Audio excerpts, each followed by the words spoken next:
మనం జీవిస్తూ ఉన్నాం. అయినను ఆయన కృపా మహదైశ్వర్యం మన ఎడల హెచ్చుగా ఉండడాన్ని బట్టి, ప్రభు ఆయన కాపుదల భద్రత మనకు అనుగ్రహించిన దాన్ని బట్టి మనము మన కుటుంబాలు కొంత శ్రమలకు లోనైనప్పటికీ ఆ శ్రమలలో కూడా ఉండే దేవుని వలన విడిపింపబడిన వారమై మరలా ఆయన సన్నిధిలో ఎలుగెత్తి కీర్తించి ఆయన మహిమపరిచే అవకాశాన్ని మనం పొందుకుంటూ ఉన్నాం. పిల్లల ఉదయకాల సమయంలో ఆ మహాదేవుని జ్ఞాపకం చేసుకుంటూ మనం ఆరాధించే నిమిత్తమై కీర్తనల గ్రంథం 76వ అధ్యాయము 1 నుండి 4 వచనాలు చూడటానికి ప్రయత్నం చేద్దాం. కీర్తనల గ్రంథం 76వ అధ్యాయము 1 నుండి 1, 2, 3, 4 వచనాలు అందరం కలిసి చదువుకోవడానికి ప్రయత్నం చేద్దాం. కీర్తనల గ్రంథం 76వ అధ్యాయము 1, 2, 3, 4 వచనాలు అందరం కలిసి చదువుకోవడానికి ప్రయత్నం చేద్దాం.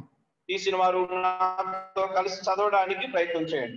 యూదాలో దేవుడు ప్రసిద్ధుడు, ఇశ్రాయేలులో ఆయన నామము గొప్పది. షాలేములో ఆయన గుడారమున్నది, సియోనులో ఆయన ఆలయమున్నది.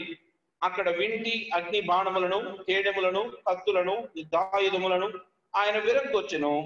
దుష్ట మృగములుండు పర్వతముల సౌందర్యము కంటే నీవు అధిక తేజస్సు గలవాడవు. వాక్య సహాయం కొరకు చిన్న ప్రార్థన చేసుకుందాం. తల్ల మంచినట్లయితే. మహాపరిశుద్ధుడా, జీవగలిగిన తండ్రి, మరొకసారి నీ పాద సన్నిధికి వస్తున్నాం. ఎన్నిసార్లు నీ పాదాల వద్దకు వచ్చినా నీవు త్రోసివేసే దేవుడు కాదు. నీ సన్నిధిలో ఆ స్వేచ్ఛ, ఆ స్వాతంత్రం మీరు మాకు అనుగ్రహించారు. దేవా, ఉదయకాల సమయంలో నరం లేని మా నాలుకతో సాధు చేయి ఆయన, మా నాలుకను సాధు చేయండి. యెహోవాకు ఇంపైన సువాసన ఎగసి నీ సన్నిధికి వచ్చేలాగున సహాయం దయచేయండి. ఆయన లేఖనాన్ని మీరే విరిచి యోగ్యకరంగా నిన్ను ఆరాధించగలిగే కృప మాకు అనుగ్రహించి మహిమ పొందమని, రావాల్సిన బిడ్డలను త్వరపెట్టి తీసుకుని రమ్మని నజరేయుడైన యేసుక్రీస్తు వారి పరిశుద్ధ నామంలో ప్రార్థించి అడిగి వేడుకొంచున్నాము తండ్రి. ఆమేన్. ఈ ఉదయకాల సమయంలో ఆ మహాదేవుని కీర్తించడానికి వచ్చిన మనం ప్రాముఖ్యంగా 3 విషయాలను బట్టి మనం ఆయన్ని ఆరాధన చేయడానికి ప్రయత్నం చేద్దాం. ఆ 3 మాటలు నేను మీకు జ్ఞాపకం చేయడానికి ప్రయత్నం చేస్తాను. అందులో మొదటి మాట, ఆయన జ్ఞానం మన జ్ఞానం కన్నా గొప్పది. ఇది మొదటి మాట. ఆయన జ్ఞానం మన జ్ఞానం కన్నా గొప్పది. ఇది మొదటి మాట. రెండో మాట, ఆయన బలం మన బలము కన్నా గొప్పది. రెండో మాట చెప్పాను. ఆయన బలం మన బలము కన్నా గొప్పది. మూడో మాట, ఆయన వనరులు మన వనరుల కన్నా గొప్పవి. మళ్ళా చెప్తున్నాను, ఆయన వనరులు సోర్స్, ఆయన వనరులు మన వనరుల కన్నా గొప్పవి. ఈ 3 మాటలని మళ్ళా జ్ఞాపకం చేస్తున్నాను, మీకు జాగ్రత్తగా గుర్తుపెట్టుకోవాలి. ఆయన జ్ఞానం మన జ్ఞానం కన్నా గొప్పది, ఆయన బలం మన బలము కన్నా గొప్పది, ఆయన వనరులు మన వనరుల కన్నా గొప్పవి. ఎందుకు ఈ 3 మాటలు మనం ఈ ఉదయకాల సమయంలో మన హృదయాల్లో పదిలపరుచుకోవాలి అనంటే, ఈ 3టిని బట్టే మనం అతిశయిస్తూ ఉంటాం. ఈ 3టిని బట్టి మనం గర్విస్తూ ఉంటాం. ఈ 3టిని బట్టి నేను నా అనే మాటల్ని బయటకు తీసుకురావడానికి ప్రయత్నం చేస్తా ఉంటాం. జ్ఞానాన్ని బట్టి అతిశయించే వారు చాలా మంది ఉన్నారు. పేరు పక్కన ఎంఫిల్, ఎంపీహెచ్డీ ఒక లిస్టు బోర్డు తగిలించుకోవడం చాలా ఇష్టం కొంతమందికి తమ డిసిగ్నేషన్స్ పక్కన పెట్టుకోవడం చాలా ఇష్టం. కొంతమందికి తమ యొక్క అధికారాలు ఇంకా తాము సాధించిన ప్రగతిని పేరు ప్రక్కన పేరు ముందు ఆ టైటిల్స్ రూపంలో తగిలించుకోవడం అంటే వారికి చాలా ఇష్టం. అంటే వారి జ్ఞానాన్ని బట్టి వారు దాన్ని అతిశయిస్తున్నారు మనం చెప్పుకోవచ్చు. కొంతమంది బలగాన్ని బట్టి అతిశయించే వాళ్ళు ఉన్నారు. నా ఇంటి పేరు కలిగిన వారు ఒక వీధి అంతా ఉంటే ఆ వీధిలో ఎవడు బతికే అవకాశం ఉండదు. అంటే నా అనేవాళ్ళు, నాది అనుకునే వాళ్ళు, బలగం కలిగిన దాన్ని బట్టి కూడా మనం అతిశయిస్తూ ఉంటాం చాలా సార్లు. మన యొక్క ఫిజికల్ ఫిట్నెస్ ని బట్టి, లేకపోతే మన యొక్క దేహదారుణ్యం, మనకున్న పరిస్థితులను బట్టి, మన బలాలను బట్టి కూడా కొన్నిసార్లు మనం అతిశయిస్తూ ఉంటాం. మూడవదిగా, మనకున్న వనరులను బట్టి అతిశయిస్తూ ఉంటాం. సోర్స్, దేవుడు మిగిలిన వారి కన్నా కొన్ని ఈవులు ఎక్కువగా ఇచ్చి ఉండొచ్చు. మిగిలిన వారి బ్యాంక్ బ్యాలెన్స్ కన్నా మన బ్యాంక్ బ్యాలెన్స్ కొంచెం ఎక్కువగా ఉండవచ్చు. మిగతా వారికి ఉన్నటువంటి ఏవైతే అవకాశాలు ఉన్నాయో వాటికన్నా మనకు కొంచెం ఎక్కువ అవకాశాలు ఉండొచ్చు. కొన్నిసార్లు ఏం చేస్తామంటే, ఈ 3టిని బట్టి అతిశయించడం ద్వారా దేవునికి రావాల్సిన మహిమను దొంగిలిస్తాం. దేవునికి ఇవ్వవలసిన ఆ గొప్ప స్తుతి ఆరాధనను చెల్లించలేము. అంటే అర్థమైనట్టే, మనకి దేవునికి అడ్డుగా ఉండే మన అహంకారాన్ని, మన యొక్క గర్వాన్ని, మన అతిశయాన్ని విడిచిపెట్టకుండా మనము సంపూర్ణంగా ఆయనకు లోబడలేము, సంపూర్ణంగా ఆయన ఘనతను మనం ప్రసిద్ధి చేయలేము. అందుకే ఇందాక చదివిన లేఖనంలో ఉంది, యూదాలో దేవుడు ప్రసిద్ధుడు అనే మాట కనిపిస్తా ఉంది. ఇశ్రాయేలీయుల గోత్రంలో యూదా గోత్రం కూడా ఒక ప్రశస్తమైన గోత్రం. దేవుడు తన కొరకు ఏర్పాటు చేసుకున్న, నిశ్చయించుకున్న ఒక గోత్రంగా చెప్పవచ్చును. ఆయన యూదాకు మాత్రమే దేవుడు కాదు, ఇశ్రాయేలుకు మాత్రమే దేవుడు కాదు, ఆయన షాలోముకు మాత్రమే దేవుడు కాదు, ఆయన సియోనుకు మాత్రమే దేవుడు కాదు, ఆయన సర్వ సృష్టిలో ప్రసిద్ధుడైన దేవుడు. ఆయన సర్వ సృష్టికి జ్ఞానమును నేర్పిన వాడు, సర్వ సృష్టికి బలమునివ్వగలిగిన వాడు, సర్వ సృష్టిని సృజించిన దాని యొక్క అధిపతి అని మనం చెప్పుకోవచ్చును. మొదటి మాట చూద్దాం, ఆయన జ్ఞానం మన జ్ఞానం కన్నా గొప్పది. ఎక్కడ కనిపిస్తుంది? కొన్ని మాటలు చూద్దాం. ఎలాగున ఆయన జ్ఞానం మన జ్ఞానం కన్నా గొప్పది చూడటానికి ప్రయత్నం చేద్దాం. కీర్తనల గ్రంథం 74వ అధ్యాయము 16-17 వచనాల్లో ఈ మాట కనిపిస్తా ఉంది. కీర్తన గ్రంథం 74వ అధ్యాయం 16-17 వచనాలలో ఈ మాట ఉంది. ఏమని ఉంది అనగా, పగలు నీదే, రాత్రి నీదే, సూర్య చంద్రులను నీవే నిర్మించితివి. ఇక్కడ చూస్తూ ఉంటే ఆయన యొక్క అద్భుతమైన నిర్మాణ శైలి, ఆయన వాడిన జ్ఞానం, ఆయన జ్ఞానం ఎంత వైవిధ్యభరితమైనది, అది మానవ ఊహకు అందనిది. అంటే మానవుడు ఆయన జ్ఞానంలో కొంత జ్ఞానాన్ని అర్థం చేసుకోగలిగాడు. వాస్తవంగా రాత్రి పగలు అని మనం అనుకుంటున్నాం కానీ, రాత్రి పగలు వేరు వేరు సమయాల్లో జరుగుతాయని మనం అనుకుంటున్నాం కానీ, రాత్రి పగలు ఒకే సమయంలో జరుగుతాయి. అంటే అర్థం ఏంటంటే, ఒక బంతిని తీసుకొని దాని మీద టార్చ్ లైట్ వేస్తే ఒక పక్క కాంతి పడితే అవతల కాంతి పడని ప్రదేశాన్ని రాత్రి అని పిలుస్తున్నాం, కాంతి పడే ప్రదేశాన్ని పగలు అంటున్నాం. నేను మళ్ళా చెప్తాను. ఒక బంతిని తీసుకొని, గోళాకారంలో ఉన్న ఒక బంతిని తీసుకొని దాని మీద టార్చ్ లైట్ వేస్తే వెలుగు ఒక పక్క పడుతుంది, అది పగలు అని పేరు పెట్టుకున్నాం. ఆ వెలుగు పడని మిగిలిన ప్రాంతాన్ని చీకటి అని పిలవడానికి ప్రయత్నం చేస్తా ఉన్నాం. ఈ యొక్క సృష్టిలో రాత్రి పగలు రెండు కాన్స్టెంట్ గా ఉన్నాయి, కానీ ఆ పడుతున్న నీడని భూమి అది రొటేట్ అవడం వల్ల, అనగా అది తిరుగుతూ ఉండడం వలన రాత్రి పగలుగా మారుతా ఉంది. ఇది దేవుని యొక్క అద్భుతమైన సృష్టి. ఇది దేవుడు ఆయన వాడిన జ్ఞానం. భూమికి పునాదులు వేసిన వారు ఎవరు అంటున్నప్పుడు అది ఆయనే. అంటే శూన్యంలో ఒక గోళాన్ని వేలాడదీసి అది తన చుట్టూ తాను తిరగడానికి అప్రాక్సిమేట్ 24 గంటల సమయం పట్టడానికి దానికి కాలాన్ని నిర్దేశించిన వారు ఎవరు కదా. మన వాళ్ళ లాంటి కొంచెం వెనక ముందుగా ఉంటాయి. మన చేతికి ఉండే గడియారు మన మీద మనకే నమ్మకం ఉంది. కొంచెం ఒక 5 నిమిషాలు 10 నిమిషాలు ముందే పెట్టుకుంటాం. ఎందుకనంటే ఒక 5 నిమిషాలు 10 నిమిషాలు ముందు పెట్టుకుంటే కనీసం అటు ఇటు కన్నా చేరతామని. అంటే మన మీద మనకి కాన్ఫిడెన్స్ తక్కువ అని ఏం తెలియజేస్తుందంటే మన ఇంట్లో గడియారమే తెలియజేస్తుంది. ఎందుకంటే కరెక్ట్ టైం పెట్టుకుంటే దాన్ని మనం తప్పిపోతామని భయం. కానీ దేవుడు ఆయన నిర్దేశించిన విధానం, ఈ సృష్టిని నిర్దేశించిన విధానం, ఈ సృష్టిని చేసినటువంటి విధానం, ఈ సృష్టిలో మానవుని కేంద్రీకృతం చేసిన విధానం అద్భుతం, అమోఘం, ఆశ్చర్యం. అందుకే ఈ సర్వ సృష్టిని ఈ సృష్టికి సెంటర్ పాయింట్ ఎవరంటే మానవుడే. దేవా, సూర్యుడిని ఎందుకు తయారు చేసావంటే ఆయన ఏం చేస్తాడు తెలుసా? నీ వైపు నా వైపే చూపిస్తాడు. దేవా, రాత్రిని ఎందుకు చేసావంటే ఆయన నీ వైపు నా వైపే చూపిస్తాడు. కొండలు, పశువులు, పక్షులు, లేదా ఇంకా జలచరములు, లేదు సరీసృపాలు, ఇంకేమైనా చెప్పుకోండి, అవన్నీ ఎందుకంటే మానవుని సెంటర్ చేస్తాడు దేవుడు. ఎందుకు తెలుసా? ఈ మానవుడు వీటన్నిటిని ఫలించి అభివృద్ధి చెంది విస్తరించి ఇవన్నీ కూడా తాను లోబరుచుకోవాలి. చూడండి, ఈ సృష్టికి, ఈ క్రియేషన్ కి సెంటర్ ఆఫ్ ద పాయింట్ ఎవరంటే మానవుడు. అంటే ఒక్క మానవుని కోసం ఇన్ని చేయాలా? ఒక్క మానవుని కోసం ఇన్ని చేయాలా? పెళ్లి చేసిన కుమార్తెను అత్తగారి ఇంటికి పంపించేటప్పుడు చెంబు చిన్న చిన్న గిన్నెలతో సహా ఇచ్చి పంపిస్తారు. ఇవి కూడా ఇవ్వాలా? వాళ్ళు కొనుక్కోలేరా? ఇవ్వడం కాదు, ఒక న్యూ ఫ్యామిలీని సెట్ చేస్తా ఉన్నప్పుడు ప్రతి చిన్నది వారికి అవసరం అని తెలిసి పెద్దవారు ఎలా అరేంజ్ చేస్తారో, ఈ సృష్టిలో సర్వోన్నతులైన దేవుడు మనకి ఏది అవసరమో ఎరిగి అన్నిటినీ సెట్ చేశాడు. ఇది ఆయన జ్ఞానం. అన్నిటినీ నెల సరుకులు తీసుకురమ్మని ఒక చిట్ ఇస్తే అందులో 4-5 మర్చిపోయే జ్ఞానం మన జ్ఞానం. ఇంటికి వచ్చిన తర్వాత తిట్లు తినే జ్ఞానం ఈ జ్ఞానం కదా. ఈయన చూడండి, చింతపండు కూడా తేగడు, ఈయనకి 4 వస్తువులు కూడా గుర్తుపెట్టుకోలేడు. ఇంటి ఆవిడ తిడతా ఉంటే తల వంచుకునేది మన జ్ఞానం. కానీ ఆయన జ్ఞానం ఎంత ఉన్నతమైన జ్ఞానం అంటే, మానవుడికి ఏం కావాలో ఎవ్రీథింగ్ మానవుడికి వేడి కావాలి, మానవుడికి వెలుగు కావాలి, మానవుడికి రెస్ట్ కావాలి, అనగా వారి యొక్క ఆ శరీరానికి బడలిక ఉంటుంది. ఆ బడలికను తీర్చుకోవడానికి ఒక టైం కావాలి. అంటే ఎవ్రీథింగ్ దేవుడు సెట్ చేశారు. ఇది ఆయన జ్ఞానం, ఆయన ఉన్నతమైన జ్ఞానం. మరి మన జ్ఞానం చాలా విచిత్రమైన జ్ఞానం. మనకి జ్ఞానం ఉంది, కానీ ఆ జ్ఞానాన్ని ఎలా పడితే అలా వాడేస్తా ఉంటాం. మన జ్ఞానం కొన్నిసార్లు మనకే ఉపయోగపడని జ్ఞానంగా కూడా ఉంటా ఉంటుంది.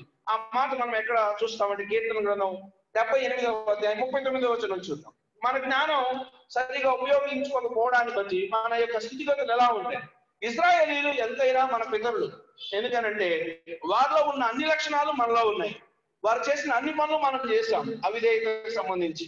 అంటే ఇశ్రాయేలీయులు మనకి పితరులు అనడానికి ఎలాంటి సందేహం లేదు. కీర్తన గ్రంథం 78వ అధ్యాయము 39 నుండి చూస్తే మన బలహీనతలు మనకు అర్థమవుతాయి. ఏమన్నది అక్కడ? కీర్తన గ్రంథం 78 అధ్యాయము 39. కాగా వారు కేవలం శరీరులై ఉన్నారని, విసిరి వెళ్ళి మరలి రాని గాలి వలే కదా. గాలి ఒక దిశలో విసిరి మరలా అది అదే దిశలో వస్తుందో లేదో అని చెప్పే పరిస్థితి కూడా లేదు. ఎందుకంటే గాలి వాటం ఎటు పడితే అటు, దేన్ని పడితే దాన్ని తాకి దాని రివర్స్ దీనిలో వెళ్ళేటువంటి నీ నా స్థితి కూడా అంతే. అంటే గ్యారంటీ లేని బ్రతుకులు. గ్యారంటీగా చేస్తామని చెప్పలేము. వాగ్దానాలు చాలా చేస్తాం, వాటి పక్షాన నిలబడలేనటువంటి ఆ స్థితి. అందుకే విసిరి మళ్ళీ వెళ్ళి మరలి రాని గాలి వలెనున్నారని ఆయన జ్ఞాపకం చేసినాను. 40వ వచనంలో అరణ్యమున వారు ఆయన మీద ఎన్ని మార్లో తిరగబడే స్వభావం మనది. మన జ్ఞానం తిరగబడమని చెప్తుంది కదా. మనం అనుకున్నది జరిగితే మనంత విధేయులు ఉండరు. మనం అనుకోనివి లేకపోతే మనం ఎక్స్పెక్ట్ చేయనివి వేరేవి జరిగితే మన జ్ఞానం తిరగబడుతుంది. పిల్లవాడు ఒక్కోసారి తిరగబడతా ఉంటాడు. వాడికి జ్ఞానం అలా చెప్తుంది, వాడి జ్ఞానం అలా అర్థమైంది. వాడికి తల్లిదండ్రులకి నీతి బోధ చెప్తున్నా ఎదురు తిరుగుతున్నాడంటే వాని జ్ఞానం వానికి అది బోధ చేస్తా ఉంది. అంటే ఇది మనం తిరగబడే జ్ఞానం. ఇంకా కింద ఎడారి యందు ఆయన ఎన్ని మారులో దుఃఖపెట్టేది. మన జ్ఞానం ఆయన దుఃఖపెట్టే జ్ఞానం. అంటే మన స్వచిత్తాన్ని ఆధారం చేసుకుని ఇష్టానుసారంగా జీవిస్తూ ఎన్నోసార్లు ఆయన దుఃఖపెట్టిన జ్ఞానం మన జ్ఞానం. 41వ వచనం మాటికి వారు దేవుని శోధించే జ్ఞానం. అంటే ఆయన ఎంతసేపటికి అనవసరమైన వీటితో మనం ఆయన మహిమను తగ్గించే వారంగా, ఆయన శోధించే వారంగా, విసిగించే వారంగా ఉండే జ్ఞానం మన జ్ఞానం. ఇంకా కింద ఇంకో మాట, మాటికి ఇశ్రాయేలీయులు పరిశుద్ధ దేవునికి సంతాపము కలిగించేది. అంటే ఆయన స్వార్థంలో తయారు చేసిన మనము ఆయనకు తిరుగుబడే జ్ఞానం, ఆయన మాట వినని జ్ఞానం, ఆయన ఎదిరించేటటువంటి వారు, ఆయనకు దుఃఖాన్ని సంతాపాన్ని కలిగించే జ్ఞానం కలిగిన వారు. కానీ ఆయన ఉన్నతమైన జ్ఞానం కలిగిన దేవుడు ఆ జ్ఞానంలో నుండి ఆ జ్ఞాన స్వరూపమైన యేసుక్రీస్తు వారిని మనకు అనుగ్రహించాడు. ఆ మాట ఎక్కడ కనిపిస్తుంది అంటే 1 కొరింథీ 1వ అధ్యాయము 24వ వచనంలో ఆ జ్ఞానం భూమి మీదకి రావడానికి ఇష్టపడింది. ఆ జ్ఞానం సమస్త సృష్టిని చేయడం మాత్రమే కాదు, కానీ ఆ మహాజ్ఞానం మనకు అనుగ్రహించబడింది. ఆ మహాజ్ఞానం వలన మనం జ్ఞానవంతులు అవడానికి ఒక అవకాశం ఇవ్వబడింది. అది ఎక్కడ అంటే 1 కొరింథీ 1వ అధ్యాయం 24వ వచనంలో కనిపిస్తా ఉంది. ఏమనుంది అక్కడ? ఆయన యూదులకు ఆటంకంగాను అన్యజనులకు వెలుతరముగాను ఉన్నాడు, కానీ యూదులకేమి గ్రీసు దేశస్తులకేమి పిలువబడిన వారికి క్రీస్తు దేవుని శక్తియును దేవుని జ్ఞానమునై ఉన్నాడు. ఎస్, ఈయన సర్వ సృష్టిని చేసిన జ్ఞానం కలిగిన దేవుడు మరి మనకి జ్ఞానం ఇచ్చాడు. ఆ జ్ఞానాన్ని మనం వ్యతిజ్ఞానంగా మార్చేసుకున్నాం, ఎదురాటానికి ఉపయోగించాం, దేవుని దుఃఖింపచేసేటట్లుగా మనం చేశాం. అయితే ఆ జ్ఞానము యొక్క విలువ ఏంటిదో, ఆ జ్ఞానము యొక్క గొప్పదనం ఏంటిదో మనకు చూపించడానికి ఆ పర సంబంధమైన జ్ఞానం భూ సంబంధంగా మనకు అర్థమయ్యే రీతిలో మన మధ్యకి నరరూపధారిగా రావడానికి ఇష్టపడింది. ఆ జ్ఞానమే ప్రభువైన యేసుక్రీస్తు వారు. ఆయన రక్షణ జ్ఞానం ఈనాడు మనకు అర్థమైంది. మనం ఎవరో మనకు అర్థమైంది, మన బతుకులు ఏ పాటివో మనకు అర్థమైంది, మనం ఎవరి కొరకు జీవించాలో అర్థమైంది. ఎవరి వలన అర్థమైంది?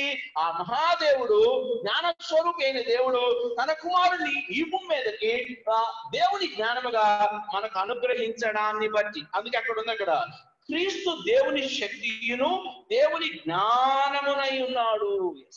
దేవుని జ్ఞానం అంటే యేసుక్రీస్తు వారు మనకి జ్ఞాన జ్యోతిగా ఉన్నాడు. ఈనాడు మనల్ని అనలైట్ చేశాడు, ఆయన మనల్ని వెలిగించాడు. ఆ జ్ఞానం ఇప్పుడు మనలోనికి ప్రవేశించింది, జ్ఞానయుక్తంగా బ్రతుకు మనకు లభించింది. అందుకే మనం దేవుని స్తుతించాలి. నాకు జ్ఞానమైన దేవా నీకు వందనాలు, నాకు జ్ఞానముగా అనుగ్రహించబడిన దేవా నీకు వందనాలు. నా జ్ఞానం ఎదురు తిరిగే జ్ఞానం, నా జ్ఞానం లోపడని జ్ఞానం, నా జ్ఞానం నిన్ను దుఃఖపరిచే జ్ఞానం. కానీ నీ ప్రియ కుమారుడైన యేసుక్రీస్తు వారు నాకు అనుగ్రహించడాన్ని బట్టి నీ గొప్ప రక్షణ జ్ఞానం నాకు అర్థమైంది.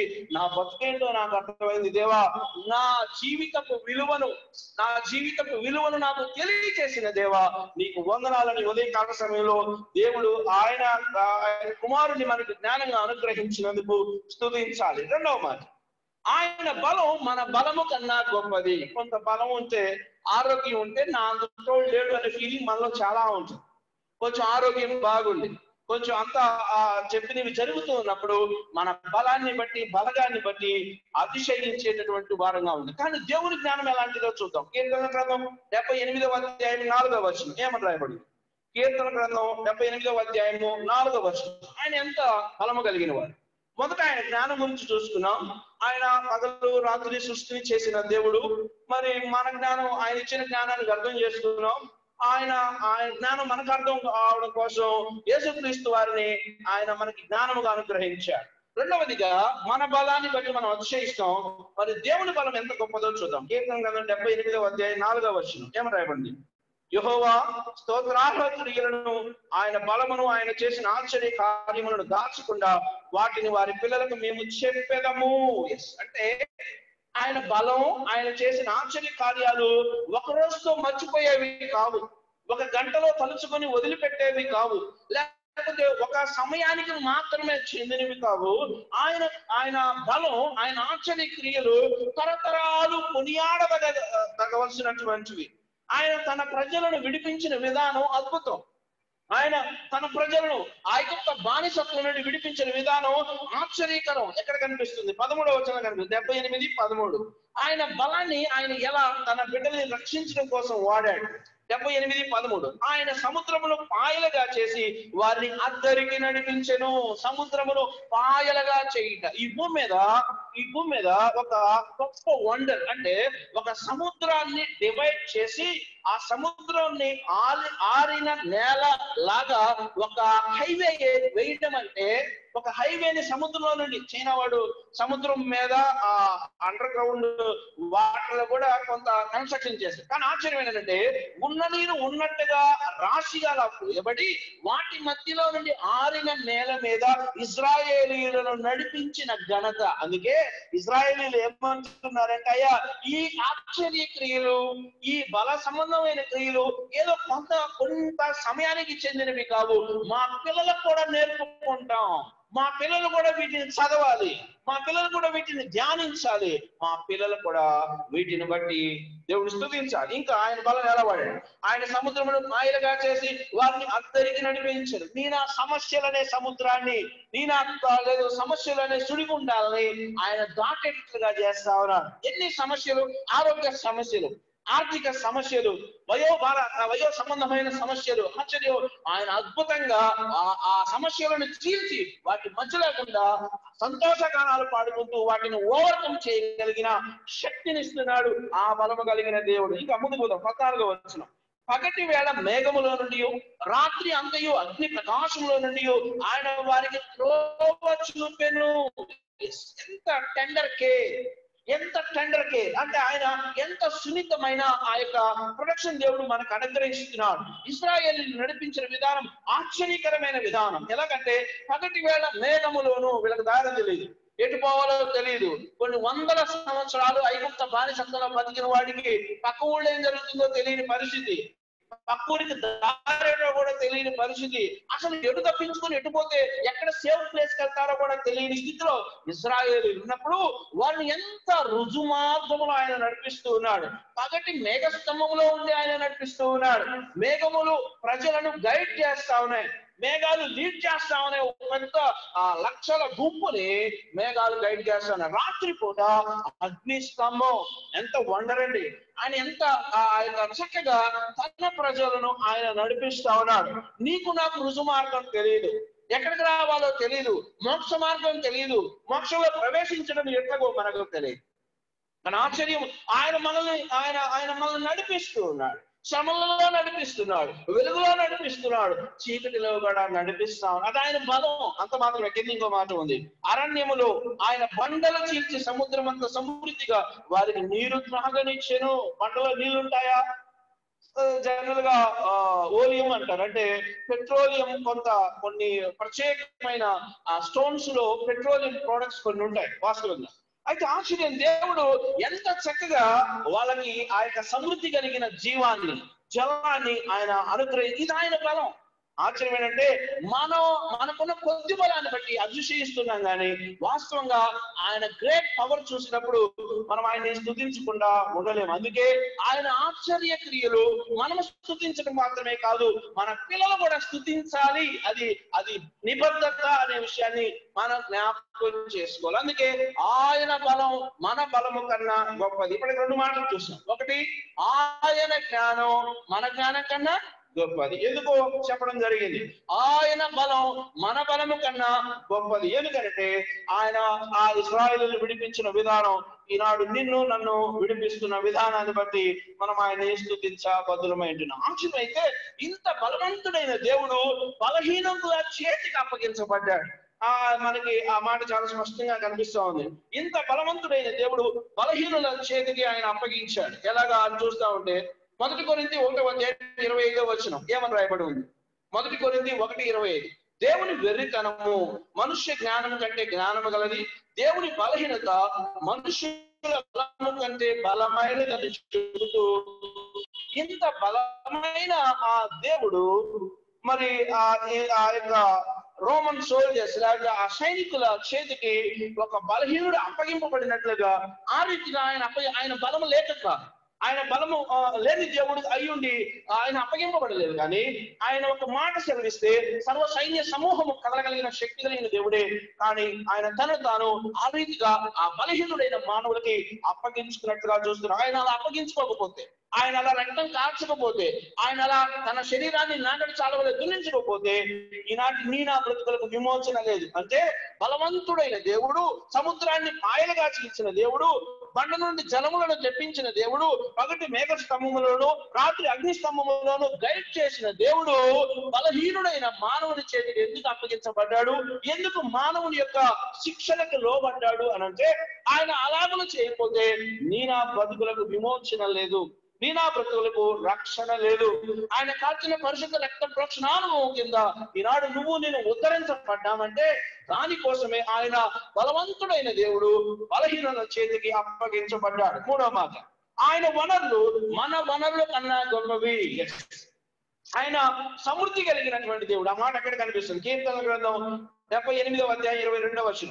కీర్తనల గ్రంథం 78:22 ఒక మాట కనిపిస్తుంది. ఏమని రాయబడి ఉంది? కీర్తన గ్రంథం 78:22, వారు దేవుని యందు విశ్వాసం ఉంచకపోయి ఆయన దయచేసిన రక్షణ యందు నమ్మికించలేదు. అయినను ఆయన పైనున్న ఆకాశములకు ఆజ్ఞాపించెను, అంతరిక్ష ద్వారములను తెరిచెను, ఆహారములకై ఆయన వారి మీద మన్నాను కురిపించెను. ఈ మన్నా ఎక్కడి నుంచి వచ్చిన దానికి అక్కడ అడ్రస్ కనపడతా ఉంది. మన్నా భూ సంబంధమైన ప్రోడక్ట్ గా అక్కడ చెప్పబడడంలా, భూమి మీద తయారు చేయబడిన ప్రోడక్ట్ గా అక్కడ చెప్పబడడంలా. అంటే ఇది బియ్యం పిండితో మనకు డౌట్స్ వస్తాయి. ఏదైనా పక్కింటి ఆవిడ ఒక ఐటెం పంపించింది అనుకోండి, 100 డౌట్లు. ఈవిడ ఏం పిండి వాడింది, ఏం వాడితే ఈ టేస్ట్, ఏ నూనె వాడింది కదా. ఆశ్చర్య ఇక్కడ మన్నా విషయంలో ఏమనుందంటే, అడ్రస్ ఏమనుందంటే, అయినను ఆయన పైనున్న ఆకాశములకు ఆజ్ఞాపించెను, అంతరిక్ష ద్వారములను తెరిచెను, ఆహారములకై ఆయన వారి మీద మన్నాను కురిపించెను. అంటే కింద ఇంకో ఆకాశ ధాన్యము వారికి అనుగ్రహించెను. Wonder, it's wonder. ఎక్కడి నుంచి వచ్చిందో తెలియదు. దాని పిండి, దాని కంటెంట్ ఎవడో తెలియదు, దాని ఫ్లేవర్ ఏంటో ఎవరు చెప్పలేరు. మన్నా ఫ్లేవర్ ఏంటి, లేకపోతే మన్నా ఏంటని ఒక ఎస్యూమ్ చేయడం అనేది ఒక నామమాత్రంగా మనం చేయొచ్చేమో, కానీ దానికి అడ్రస్ ఎలా ఉందంటే అంతరిక్ష ద్వారములు తెరవబడ్డాయి అని చెప్తాను. అంటే కెనాట్ ఇమాజిన్ అనమాట. అసలు ఇలా అని మనం చెప్పలేము. అంత శక్తి కలిగిన ఆహారంతో మానవ, ఇది దేవుని యొక్క వనరులు. ఆయన అంత వనరులు కలిగిన దేవుడు, అంత సమృద్ధి కలిగిన దేవుడు. నీకు నాకు 10 ఎకరాలు ఉంటే 10 మందికి చెబుతాం, అలా చివరి కనపడే ఇల్లు నాదే అని అంటాం. లేకపోతే ఈ మెట్ట భూమి, ఆ మాగాడి భూమి, ఈ మామిడి తోటలు అవన్నీ మనమే చెబుతాం. కానీ దేవుని యొక్క వనరులు చాలా గొప్పవి. మరి ఆయన గొప్పవాడు అయినప్పుడు మనం చూపు ఎట్టుండాలి? ఆయన వైపు ఉండాలి. ఇంకో మాట ఉంటుంది 25వ వచనం. దేవదూతల ఆహారములను భుజించి భోజన పదార్థములను ఆయన వారికి సమృద్ధిగా పంపెను. ఆకాశమందు తూర్పు గాలి ఆయన విసరజేసెను. తన బలము చేత దక్షిణపు గాలిని రప్పించెను. ధూళి అంత విస్తారంగా మాంసమును, సముద్రపు ఇసుక రేణువులంత విస్తారముగా రెక్కలు గల పిట్టలను ఆయన వారి మీద కురిపించెను. వండర్ అన్నమాట. ఇది ఆయన సోర్స్, ఆయన వనరులు ఇవి. ఆయన ఇవ్వడం స్టార్ట్ చేస్తే ఎవడు ఆపలేదు. ఆయన సమృద్ధి జీవనం ఇవ్వడం మాత్రమే కాదు, ఆయన గివింగ్, నా గివింగ్ కన్నా గొప్పది. నువ్వు నేను 10 రూపాయలు ఇచ్చి 10 చోట్ల పేర్లు వేయించుకుంటాం. మాదాసు మరియమ్మ గారి ఫ్యాను బహుకరణ అని ఫ్యాన్ల మీద, కుర్చీల మీద రాసుకుంటాం. ఇది మన బుద్ధి. ఆశ్చర్యం, ఆయన ఎవడో స్టార్ట్ చేస్తే ఆయన వనరులు, ఆయన అద్భుతమైన వనరులు, ఆయనకున్న సోర్స్ చాలా, మన సోర్స్ కన్నా చాలా గొప్పవి. ఆశ్చర్యం ఏంటంటే ఇంత సమృద్ధి కలిగిన దేవుడు శిలువలో ఎలా కనిపిస్తా ఉన్నాడంటే, ఇంత సమృద్ధి కలిగిన దేవుని కుమారుడు రిక్తుడిగా, దిగంబరిగా కనిపిస్తాడు. ఇప్పుడు అడుగుదాం, ప్రభువా నీవు జ్ఞానం కలిగిన దేవుడు, జ్ఞానహీనుల చేతికి అప్పగించబడ్డావు. నువ్వు గొప్ప బలము కలిగిన దేవుడు, సముద్రాన్ని పాయలుగా తీర్చి, ఇంకా అవి చెప్పుకుంటే మా పిల్లలకు మేము వాటిని మాటలుగా చెప్పాల్సిన పరిస్థితి.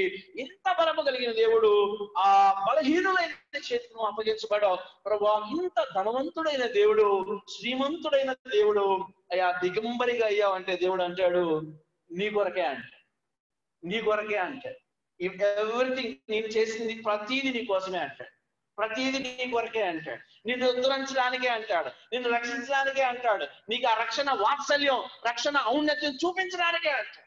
ఇంత గొప్పగా మనల్ని సంరక్షించిన మన బంగారు తండ్రికి, ప్రసిద్ధుడైన దేవునికి మనం ఏమి రుణం తీర్చుకోగలం? అందుకే ఉదయకాల సమయంలో చూద్దాం, ప్రభువా నా జ్ఞానం నీ జ్ఞానం కన్నా అల్పమైనది, నీ జ్ఞానం నా జ్ఞానం కన్నా అద్భుతమైనది. ప్రభు ఆ జ్ఞానంలో నన్ను సంరక్షిస్తూ ఉద్ధరిస్తున్నందుకు నీకు వందనాలు అయ్యా. నా బలం నీ బలం కన్నా అల్పమైనది. కానీ ఆశ్చర్యం, అంత బలమైన దేవుడు అయింది కూడా నా కోసం బలహీనులైన వ్యక్తుల చేతికి అప్పగించబడ్డావు, కొరడా దెబ్బలు, ఉమ్మివేయబడ్డావు, గుద్దబడ్డావు, అది ఇతర రకరకాల పరిస్థితులకి అప్పగించబడ్డావు. ప్రభు నీవు సమృద్ధి కలిగిన శ్రీమంతుడకు దేవుడు, కానీ నాకు ఇంకో దిగంబరి అయినావు. నాకు నువ్వు అనుగ్రహించిన ఈ రక్షణను బట్టి నా రక్షణ పాత్రను చేబుని నువ్వు నా కొరకు చేసిన బలియాగాన్ని జ్ఞాపకం చేసుకుంటూ నా స్తుతి ఆరాధన నజరేయుడైన యేసుక్రీస్తు వారి పరిశుద్ధ పాదముల వద్ద సమర్పిస్తున్నాను తండ్రిని యోగ్యకరంగా, యుక్తకరంగా, ఇశ్రాయేలీయులు లాగా సనివి గొడిగే వారంగా కాక యోగ్యకరంగా మనం ప్రభుని ఆరాధన చేద్దాం. సమయం తీసుకుందాం, కొద్ది సమయం మనకి ఇవ్వబడతా ఉంది. కళ్ళు మూసుకుందాం. ఆ ప్రశస్తమైన దేవుణ్ణి చెప్పబడిన మాటలను బట్టి ఆయన్ని మనము ఆరాధన చేద్దాం. ఆయన జ్ఞానము కలిగిన దేవుడు, జ్ఞానహీనుల చేతికి అప్పగించబడ్డాడు. ఆయన బలము కలిగిన దేవుడు, బలహీనుల చేతికి అప్పగించబడ్డాడు. ఆయన శ్రీమంతుడకు దేవుడు, ఆయన రిక్తుడిగా, దిగంబరిగా మారాడు. ఎవరి కోసం? నీ కోసం, నా కోసం, నీ కోసం, నా కోసం. ఇంత గొప్పగా తగ్గించుకున్న వారు, ఇంత గొప్పగా తక్కువ చేయబడిన వారు ఈ భూమి మీద ఎవరు లేరు. అందుకే ఉదయకాల సమయంలో కొద్ది మాటలతో మనం ప్రభుని ఆరాధన చేద్దాం, ప్రభుని స్తుతించుకుందాం. ఒక 2 నిమిషాలు 3 నిమిషాల సమయం మీకు ఇవ్వబడుతుంది. అందరూ వ్యక్తిగతంగా ఆ దేవుణ్ణి ఆరాధించండి. నోరు తెరవకుండా ఎవరు కూర్చోవద్దు. ఇది నోరు మూసుకొని కూర్చునే సమయం కాదు. నువ్వు ఆయనకి ఏమి ఇవ్వగలవు?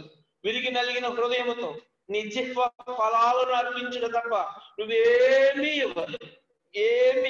అందుకే ఆ మహాదేవుడిని కొద్ది నిమిషాలు అందరం ఏకాత్మిక మనసుతో ఆయన స్తుతిద్దాం. పోయిన వారం నుండి ఈ వారం వరకు తన ఆరోగ్యకరమైన రెక్కల కింద భద్రపరిచిన ఆ బలమైన దేవుణ్ణి జ్ఞానవంతుడైన దేవుణ్ణి, ఆ సమృద్ధి అయిన దేవుణ్ణి మనం స్తుతించుకుందాం. 2 లేదా 3 నిమిషాలు మీకు సమయం ఇవ్వబడుతుంది. మీరు ఎవరు కళ్ళు తెరిచి చూడదు. దేవుడు మీతో మాట్లాడిన దాన్ని బట్టి, మీకు అర్థమైన దాన్ని బట్టి ఆ ప్రసిద్ధుడైన దేవుణ్ణి స్తుతిద్దాం. సమయం తీసుకుందాం.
మహాపరిశుద్ధుడ, జీవం కలిగిన తండ్రి, మహిమ కలిగిన రాజు, మీ అద్వితీయమైన ప్రేమను బట్టి, కృపను బట్టి ఈ పరిశుద్ధ పాదాలకు వందనాలు, స్తోత్రాలు. నీ బిడ్డలతో కలిసి నేను కూడా నిన్ను ఆరాధించడానికి, మహిమపరచడానికి మీరు నాకు అనుగ్రహించిన సమయాన్ని బట్టి వందనాలు ప్రభు. ఎంత గొప్ప దేవుడు ప్రభు, ప్రసిద్ధుడైన దేవుడు నాయన, నాకు అనుగ్రహించబడ్డారు. ఆయన నా జ్ఞానము కన్నా మీ జ్ఞానము చాలా గొప్పది ప్రభు. కానీ నాకు ఇవ్వబడిన కొద్ది జ్ఞానాన్ని నేను తిరగబడడం కోసం, శోధించడం కోసం, నిన్ను కన్నీరు పెట్టించేవానిగా నా జ్ఞానాన్ని నేను వాడాను. కానీ ఆయన నీవు నాకు ఆయన మహాజ్ఞానంగా నీ ప్రియకుమారుని అనుగ్రహించినందుకు మీకు వందనాలు ప్రభు. ఆయన రక్షణ జ్ఞానాన్ని నాకు అనుగ్రహించినందుకు మీకు వందనాలు. నీ పరిసంబంధమైన జ్ఞానాన్ని దేవా మీరు అనుగ్రహించినందుకు మీకు వందనాలు ప్రభు. ఆ రీతిగా ఆయన నాకున్న కొద్ది బలాన్ని బట్టి నేను అతిశయిస్తున్నప్పుడు, అయ్యా నా బలము కన్నా నీ బలము చాలా గొప్పది ప్రభు. సముద్రమును పాయలుగా చీల్చిన బలము నాయన, అయ్యా ఇజ్రాయేలుని ఎంత గొప్పగా సంరక్షించిన బలము ప్రభు మీకు వందనాలు దేవా. అనేక సార్లు ఆయన నా బలాన్ని బట్టి నేను అతిశయించినాను, కానీ వాస్తవానికి నీ బలము చేతే నేను బలపరచబడతా ఉన్నాను. నీ బలము చేత నేను బలాభివృద్ధి చెందుతున్నానని గుర్తెరగలేకపోయినాను ప్రభు దేవా. ఎంతైనా బలము కలిగిన దేవుడు, వాత్సల్యము కలిగిన దేవుడు, నా సమృద్ధిని దయచేసి దేవుడు అయినందుకు మీకు వందనాలు ప్రభా. మరి అంత మాత్రమే కదా, నా కొరకు బలహీనుల చేతికి అప్పగించబడ్డావు. అవును ప్రభు, ఆనాడు రోమా సోల్జర్సే కాదు, నేను ప్రతిదినము నిన్ను నా మాటల చేత, నా చూపు ద్వారా, నా క్రియల ద్వారా నిన్ను సిలువ వేస్తూనే ఉన్నాను. అయినను కూడా నన్ను భద్రం చేస్తూ సంరక్షిస్తున్నా ఆ బంగారు తండ్రికి నేనేమి ఇవ్వగలను ప్రభు దేవా. నాకున్న కొద్ది వనరులను బట్టి నేను అతిశయించేవానిగా ఉన్నాను, కానీ వాస్తవానికి నీవు శ్రీమంతుడగు దేవుడు నాయన, సర్వ సృష్టికి ఆధారభూతుడైన దేవుడు నాయన. ఇశ్రాయేలీయులను అంతరిక్ష మార్గము ద్వారా ఆహారమును పంపించి సమృద్ధితో మీరు నాయన తృప్తిపరిచిన దేవుడు ప్రభు. అది నీ యొక్క వనరులు ప్రభు నాయన. ఆయన నాకున్న వాటిని బట్టి అతిశయిస్తూ అనేక సార్లు నేను కోరుకున్న స్థాయిలో నేను కనపడకుండా ఉన్నాను. ఆయనను నీ యొక్క గొప్ప కృప వాత్సల్యం చేత నన్ను సంధిస్తూ వచ్చినందుకే మీకు వందనాలు ప్రభు. ఆ రీతిగా అయినా మరి ఇంత గొప్ప వనరులు కలిగిన దేవుడు అయింది కూడా నా కొరకు దిగంబరిగా, రిక్తుడిగా మారిపోయినావు. అయినా సిలువ యాగమును నడిచినావు, నా కొరకు రక్తం కార్చినావు, ప్రాణం పెట్టినావు. ఈ భూమి మీద ఎవరు నా కొరకు బలియాగముగా అర్పింపబడలేదు, కానీ నా కొరకు సమస్తమును కార్చి నన్ను విమోచించి నన్ను రక్షించిన నా బంగారు తండ్రికి నేనేమి చిరునను తీర్చుకొనగలను ప్రభు. నా రక్షణ పాత్రను చేబోని ఈ కొద్ది స్థితి ఆరాధన నజరేయుడైన యేసుక్రీస్తు వారి పరిశుద్ధ పాదముల వద్ద సమర్పిస్తున్నాను తండ్రి. ఆమేన్. ఎవరైతే ప్రభుని ఆరాధించారో వారందరికీ వందనాలు. మరి అందరి ఆరాధనగా ఒక పాట పాడుకుంటూ మనం ప్రభుని మహింపరుచుకుందాం. మీరున్న స్థలాల్లోని లేచి నిలబడడానికి ప్రయత్నం చేయండి. ఒక పాట పాడుకుంటూ మనం ప్రభుని మహింపరుచుకుందాం.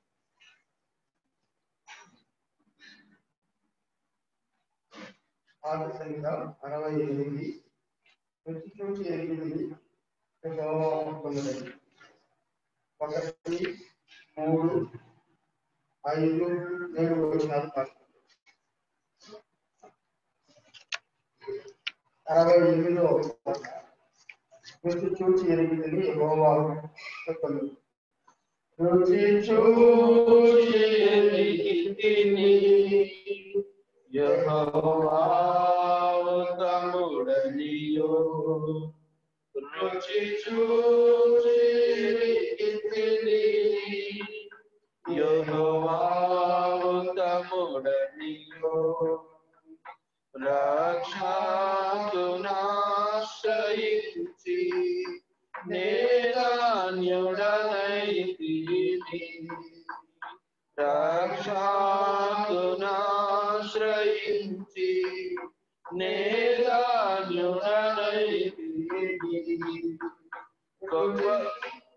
గొప్ప దేవుడావు నీవే, స్తుతులకు పాత్రుడనీవే. గొప్ప దేవుడావు నీవే, స్తుతులకు పాత్రుడనీవే. తప్పకారాధింతు దయాళుడవు నీవే. తప్పకారాధింతు దయాళుడవు నీవే. రుచి చూచి ఎరిగితిని యెహోవా ఉత్తముడనియో. రుచి చూచి ఎరిగితిని యెహోవా ఉత్తముడనియో. మంచితనము గల దేవా, అతి శ్రేష్ఠుడవు అందరిలో. మంచితనము గల దేవా, అతి శ్రేష్ఠుడవు అందరిలో. ముదమార పాడెద నిన్ను, అతి సుందరుడవనియో. ముదమార పాడెద నిన్ను, అతి సుందరుడవనియో. రుచి చూచి ఎరిగితిని యెహోవా ఉత్తముడనియో. రుచి చూచి ఎరిగితిని యెహోవా ఉత్తముడనియో. సంతోషింతు ఎల్లప్పుడూ కష్టాసుఖ బాధలలో. సంతోషింతు ఎల్లప్పుడూ కష్టాసుఖ బాధలలో. ఎంతో నెమ్మదినిచ్చు నా రక్షకుడు యేసు. ఎంతో నెమ్మదినిచ్చు నా రక్షకుడు యేసు. రుచి చూచి ఎరిగితిని యెహోవా ఉత్తముడనియో. రుచి చూచి ఎరిగితిని యెహోవా ఉత్తముడనియో. కృతజ్ఞత చెల్లింతు ప్రతిదాని కొరకు నేను. కృతజ్ఞత చెల్లింతు ప్రతిదాని కొరకు నేను. క్రీస్తుని యందే తృప్తి ఆశించెదను. క్రీస్తుని యందే తృప్తి పొంది ఆశించెదను. రుచి చూచి ఎరిగితిని యెహోవావు తముడనియు రుచి చూచి ఎరిగితిని యెహోవావు తముడనియు. దయచేసి కూర్చోండి. ప్రాముఖ్యమైన సమయంలోని కడుగు పెట్టారు. ప్రభు రక్తమునకు శరీరమునకు సాదృశ్యమైన బల్ల మన మధ్య ఉంచబడి ఉంది. బలలో చేయబోయే ముందు మనం పరీక్ష చేసుకొని యోగ్యకరంగా బలను సమీపించడానికి ప్రయత్నం చేద్దాం. బలవర్తమానమై మన ప్రియులు సహోదరులు ప్రేమను ఉన్నారు, వచ్చి మనకి బలవర్తమానాన్ని అందిస్తారు.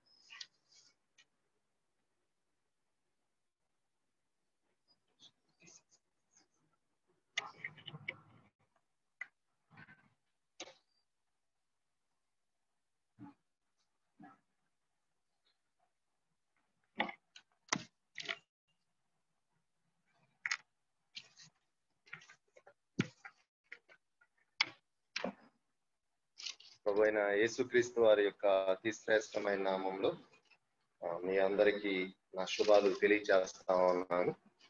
ఈ అవకాశాన్ని ఇచ్చిన దేవునికి అలాగే పెద్దలందరికీ కూడా నా హృదయపూర్వకంగా ధన్యవాదాలు. నిర్గమకాండం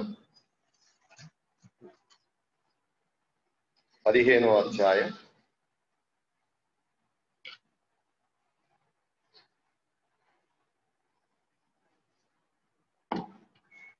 నిర్గమకాండం 15వ అధ్యాయం 22 నుంచి నేను చదువుతాను కొన్ని మాటలు. మోషే ఎర్ర సముద్రం నుండి జనులను సాగచేయగా వారు షూరు అరణ్యములోనికి వెళ్లి దానిలో 3 దినములు నడిచిరి. అచ్చట వారికి నీళ్లు దొరకలేదు. అంతలో వారు మారాకు చేరి మారా నీళ్లు చేదైనవి గనుక వారు ఆ నీళ్లు త్రాగలేకపోయారు. అందువలన దానికి మారా అను పేరు కలిగింది. ప్రజలు మేమేమి తాగుదమని మోషే మీద సనుగుకొనగా అతడు యెహోవాకు మొరపెట్టాను. అంతటా యెహోవా అతనికి ఒక చెట్టును చూపాను. అది ఆ నీళ్లలో వేసిన తర్వాత నీళ్లు మధురమాయ. అక్కడ ఆయన వారికి కట్టడను విధిని నిర్ణయించి అక్కడ వారిని పరీక్షించి, ఈ 26వ వచనం చాలా ప్రాముఖ్యం. మీ దేవుడైన యెహోవా వాక్కును శ్రద్ధగా విని ఆయన దృష్టికి న్యాయమైనది చేసి ఆయన ఆజ్ఞలకు విధేయులై ఆయన కట్టడలన్నిటినీ అనుసరించి నడిచిన ఎడల నేను ఐగుప్తీయులకు కలుగజేసిన రోగములలో ఏది మీకు రానియను. నిన్ను స్వస్థపరచు యెహోవాను నేనే అని చిన్న ప్రార్థన చేస్తున్నాం. మిక్కిలి ప్రేమిస్తున్నా మా ప్రియ ప్రభువా, మాట్లాడే దేవా మీకు వందనాలు. మీ మెల్లని స్వరంతో మా అందరితో మాట్లాడండి. నిలబడిన నన్ను కూడా మీ సిలువ చాటున మరుగు చేసి వినివారికి మేలు కలిగే మాటలు మాత్రమే నేను ఉచ్చరించడానికి నన్ను మీ అధీనంలో తీసుకోమని యేసు నామంలో అడిగి ప్రార్థిస్తున్నాము తండ్రి, ఆమేన్. ఈరోజు ఒక అద్భుతమైన విమోచన కథను నేను ఈ యొక్క నిర్గమకాండం 3వ అధ్యాయం 15 అధ్యాయాల ఆ మధ్యలో ఉన్న భాగం నుండి ఒక అద్భుతమైన విమోచన కథ. నేను అందుకనే దీనికి ఏమని టైటిల్ పెట్టుకున్నానంటే God's delivering hand. God's delivering hand, దేవుని విమోచన హస్తం. విమోచన హస్తం. ఈ దినాల్లో 2 విషయాలు ప్రాముఖ్యంగా మనం గమనిస్తా ఉన్నాం. ఒకటి ఏంటంటే కోవిడ్ బారిన పడకుండా మనల్ని మనం రక్షించుకోవడానికి రకరకాల ప్రయత్నాలు. అంటే ఈ రోగం మనకు అంటకూడదు, ఈ వైరస్ మనకి సోకకూడదు. ఒకవేళ వైరస్ అటాక్ అయినా దాని నుండి స్వస్థత కోరుకుంటా ఉన్నాం కదండి. ఫస్ట్ వైరస్ సోకకూడదు. ఒకవేళ ఎలాగైనా సరే వైరస్ సోకితే దాని నుండి స్వస్థత కావాలి. So in the light of ఈ COVID-19 ఈ యొక్క వర్తమానాన్ని నేను ప్రిపేర్ చేసుకోవటం జరిగింది. 3 నుంచి 15 అధ్యాయాల్లో ఉన్న అంశాన్ని మనం అలా చూస్తాం. చివరగా ఆ 15వ అధ్యాయం 26వ వచనంలోకి వచ్చి మరలా దాన్ని చదువుకొని ముగించేసుకున్నాం. రైట్. కోవిడ్ స్టార్ట్ అయినప్పటి నుంచి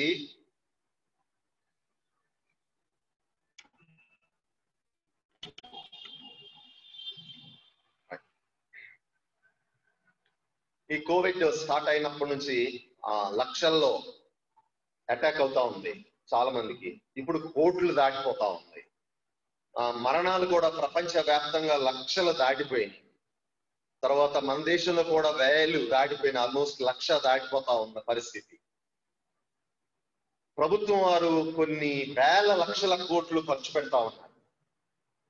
దీనికి వ్యాక్సిన్ ఎప్పుడు వస్తుందో ఇంకా క్వశ్చన్ మార్క్ గానే ఉంది. మెడిసిన్ ఎప్పుడు వస్తుందో క్వశ్చన్ మార్క్. క్రైస్తవులుగా మనకు కూడా ఎన్నో ప్రశ్నలు వస్తా ఉన్నాయి. ప్రేమ కలిగిన దేవుడు, ఇందాక మనం వర్షిప్ మెసేజ్లు చూసాం, ఆయన అందరికంటే బలం కలిగిన వాడు, అందరికంటే జ్ఞానం కలిగిన వాడు. ఒక మాటలో చెప్పాలంటే ఈజ్ ఆమ్నిషియంట్ అండ్ సావరెన్ కదా. సర్వాధికారైన దేవుడు, సార్వభౌమాధికారైన దేవుడు. ఆయన సార్వభౌమాధికారైన దేవుడు, ప్రేమ కలిగిన దేవుడు, కనికరం కలిగిన దేవుడు. ఇలా లక్షల్లో చనిపోతా ఉంటుంటే ఎందుకు అలా చూస్తా ఉన్నాడు? ఎందుకు అలా చూస్తా ఉన్నాడు? It's a big question for many Christians. చాలా మందికి పెద్ద ప్రశ్న. నిర్గమకాండంలో కొన్ని వేల సంవత్సరాలు, ఇంచుమించు 3,000 సంవత్సరాల క్రితం ఇశ్రాయేలీల్ని మనం గమనించినట్లయితే క్రీస్తు పూర్వం 1446లో ఒక భయంకరమైన కరువు వచ్చింది. ఆ కరువు నుంచి తప్పించుకోవటానికి ఇశ్రాయేలీలు పాలస్తీనా దేశం నుండి ఈజిప్ట్కి వలస వచ్చేశారు. ఆ సమయంలో జోసఫ్ అక్కడ మంచి కీలకమైన రోల్ ప్లే చేస్తా ఉన్నాడు. ఆయన బ్రతికున్నంత కాలం వీళ్ళు క్షేమంగానే ఉన్నారు. జోసఫ్ చనిపోయిన తర్వాత వీళ్ళకి కష్టాలు ప్రారంభం అయినాయి. ఆ కష్టాలు నెమ్మదిగా దాస్యత్వంలోకి తీసుకెళ్ళి ఆ తర్వాత భయంకరమైన బానిసత్వంలోకి వెళ్ళిపోయారు. 400 సంవత్సరాలు ఇశ్రాయేలీలు ఈజిప్ట్ దేశంలో బానిసత్వాన్ని అనుభవించారు, బానిసలుగా బ్రతికారు అన్నది మన అందరికి తెలుసు. ఈ 400 సంవత్సరాల్లో మనం చరిత్రని గమనించినట్లయితే, బైబిల్ చరిత్రని, ఇశ్రాయేలీలు దేవుణ్ణి మొరపెట్టుంటారా? మనకి ఇప్పుడు కోవిడ్ స్టార్ట్ అయ్యి ఇంచుమించు ప్రపంచంలో 11 months అయ్యి. ఈ 11 months లో క్రిస్టియన్స్ అంటే ఫస్ట్ మంత్ నుంచి ఒకవేళ మొరపెట్టి ఉండరు కాదు కానీ వేలల్లో చచ్చిపోతున్నప్పటి నుంచి స్టార్ట్ అయ్యింది మనం అందరం మొరపెట్టడం కదా. భారతదేశంలోకి వచ్చేటప్పటికి మనం స్టార్ట్ చేసాం, సో ప్రభువా ఈ వైరస్ నుండి మమ్మల్ని కాపాడండి అని. సో ఇశ్రాయేలీలు 400 సంవత్సరాలు బానిసత్వం నుండి దేవుడు వాళ్ళని విడిపించమని మొరపెట్టుంటారా? మాస్కుల్లో నుంచి చెప్పొచ్చండి జవాబు. మొరపెట్టారు కదా, మొరపెట్టారు ఖచ్చితంగా. దేవుడిని వేడుకున్నారు, దుఃఖపడ్డారు, రోధించారు.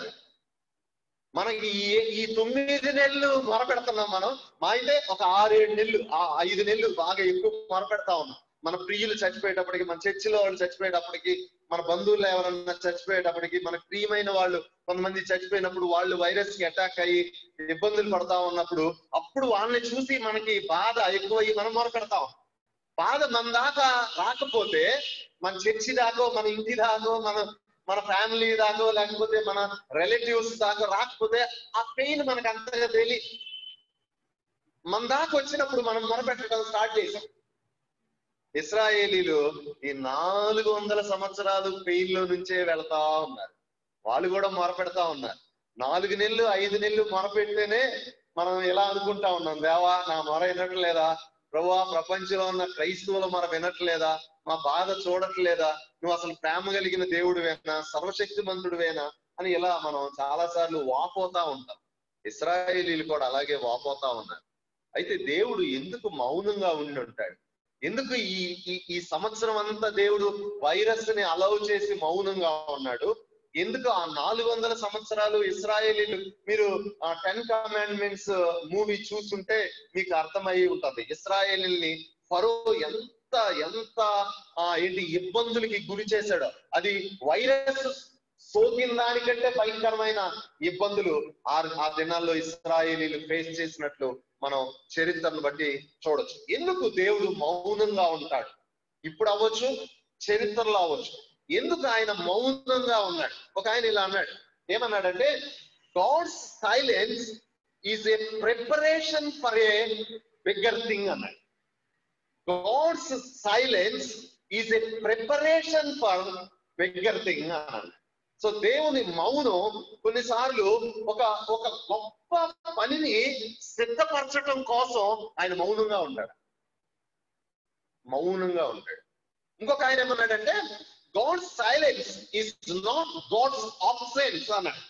దేవుని మౌనం ఆయన అక్కడ లేడనో, లేకపోతే ఆయన చూడటం లేదనో, ఆయన సర్వశక్తిమంతుడు కాదనో అర్థం కాదండి. నిజమే, ప్రియులు చచ్చిపోతే ఇంట్లో మనకి ఎవరన్నా వైరస్ వచ్చి పాజిటివ్ వచ్చి అలా అలా అలా చచ్చిపోయాడు అనుకోండి. మా ఈయూలో కూడా ఒక 5-6 చనిపోయారు. మంచి ఆరోగ్యంగా ఉన్నవాళ్ళే వాళ్ళంతా. సో అంటే 50 బిలో వాళ్ళు ఉన్నారు కొంతమంది, వాళ్ళు చనిపోయారు. నేను రీసెంట్ గా ఒక 1 వీక్ క్రితమే రాజమండ్రి వెళ్ళి ఆ చనిపోయిన ఫ్యామిలీని విజిట్ చేసి వచ్చాను. ఇప్పటికి 4 నెలలు అయింది, స్టిల్ ఆవిడ ఏడుస్తూనే ఉంది. LICలో మంచి ఆఫీసర్ ఆయన, ఆవిడ టీచర్. వాళ్ళ మదర్ కి వైరస్ వచ్చిందని ఆయన హాస్పిటల్లో 7 days వాళ్ళ మదర్ కి పరిచర్య చేస్తా ఉన్నాడు. వాళ్ళ మదర్ సర్వైవ్ అయ్యింది. ఆవిడ 75+, ఆవిడ 75+ సర్వైవ్ అయ్యింది. ఆవిడకి D3 విటమిన్స్ ఈయనే వేసాడు, అన్ని మెడిసిన్ ఇచ్చాడు, D3 వేసాడు. D3 అందరు వేసుకుంటున్నారు అనుకుంటున్నాను, బహుశా మనందరికీ తెలుసు కదా మన సర్కిల్లో D3 వేసుకోమని. మేము కూడా D3 వేసుకున్నాం. అందుకనే నేను కొన్నిసార్లు మాస్క్ లేకుండా కూడా ధైర్యంగా తిరుగుతా ఉన్నాను. అఫ్ కోర్స్ అండి, మాస్క్ పెట్టుకోవాలి, శానిటైజర్స్ వేసుకోవాలి. నేను కూడా శానిటైజర్ వేసుకుని వచ్చాను, మాస్క్ పెట్టుకుని వచ్చాను. మాస్క్ వేసుకోవాలి, శానిటైజర్ ఉండాలి, సోషల్ డిస్టెన్సింగ్ మెయింటైన్ చేయాలి. అయితే దేవుని మహాకృప లేకపోతే నువ్వు డబుల్ మాస్క్, ట్రిపుల్ మాస్క్ వేసుకున్నా ఏం చేయలేదు, ఏమీ. సో వాళ్ళ మమ్మీ సర్వైవ్ అయ్యింది, ఈయన చచ్చిపోయాడు. సో కాబట్టి విపరీతంగా జాగ్రత్త పడితే నేను చనిపోతాను అనుకోవడానికి లేదండి. అట్లని నా ఉద్దేశం జాగ్రత్త పడొద్దని కాదు, జాగ్రత్త పడదాం, బట్ దేవుని కృప ఉండాల్సిందే కంపల్సరీగా కదండి. దేవుని కృప ఉండాలి, రైట్. సో దేవుడు ఎందుకు మౌనంగా ఉంటాడంటే ఒక బిగ్గర్ థింగ్ ని ప్రిపేర్ చేయడానికి. స్కాలర్స్ అంటే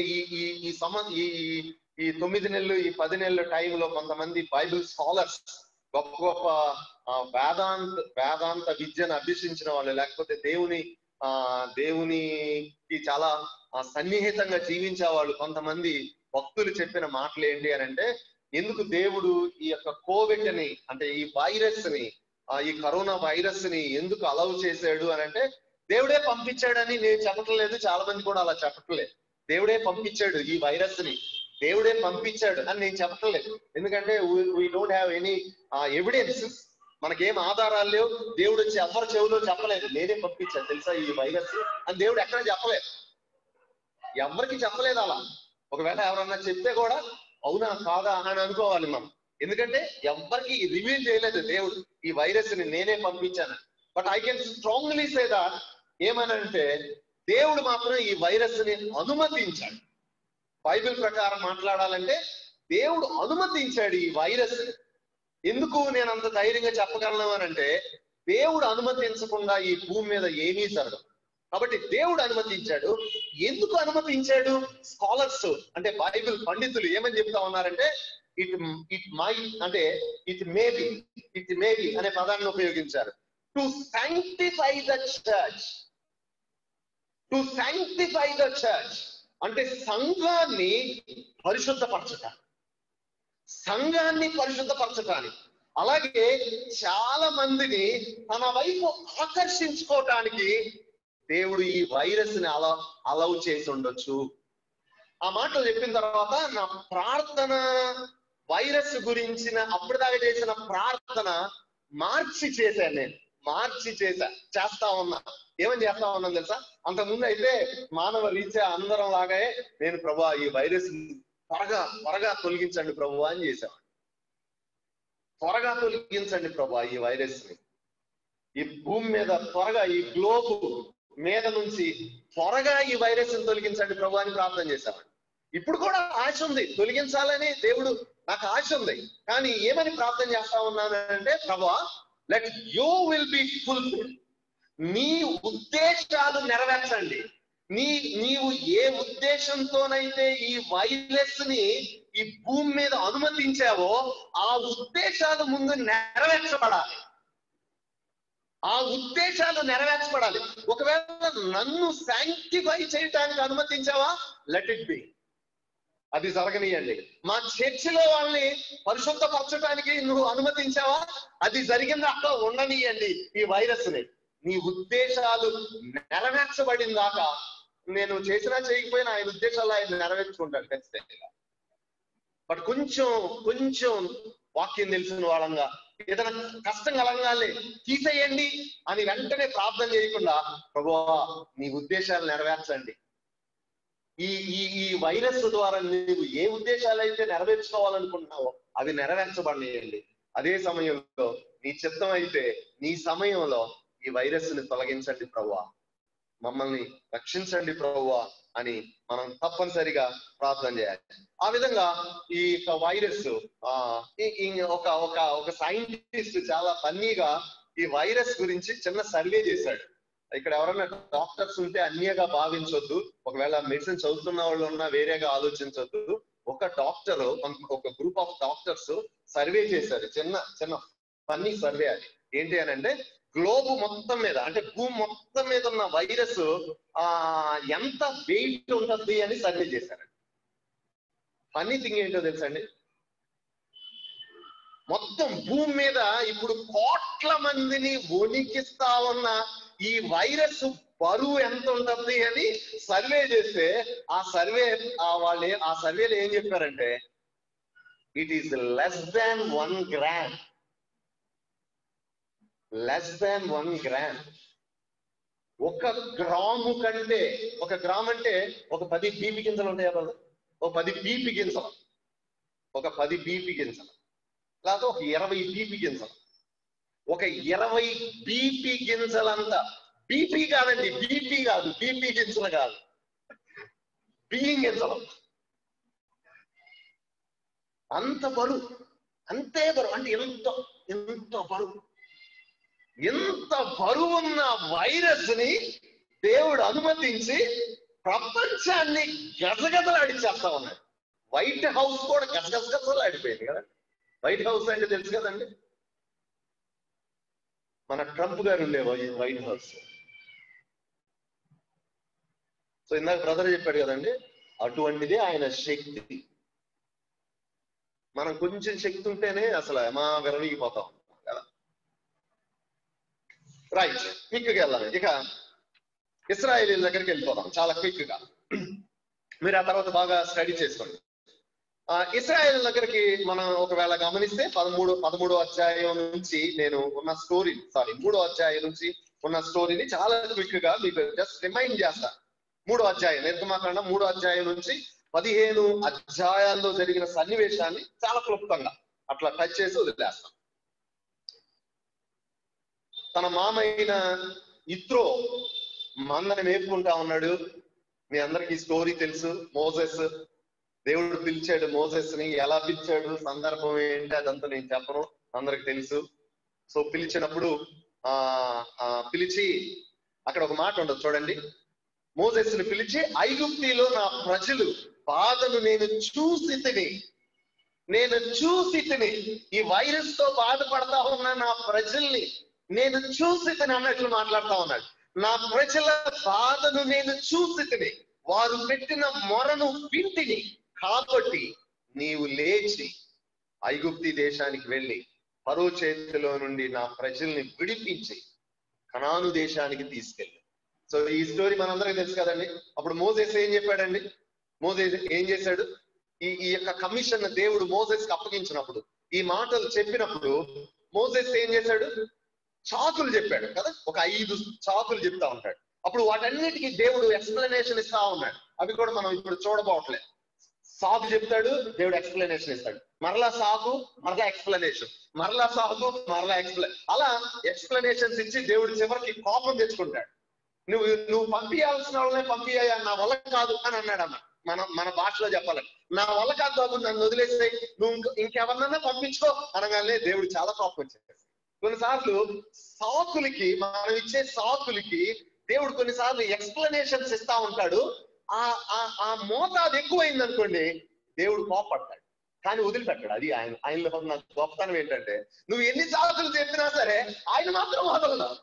మోసెస్ 5 సార్లు సాకులు చెప్పాడు, ఎక్స్ప్లెనేషన్స్ ఇస్తా వచ్చాడు, చివరికి మాత్రం విపరీతంగా కోపం వచ్చేసింది ఆయన.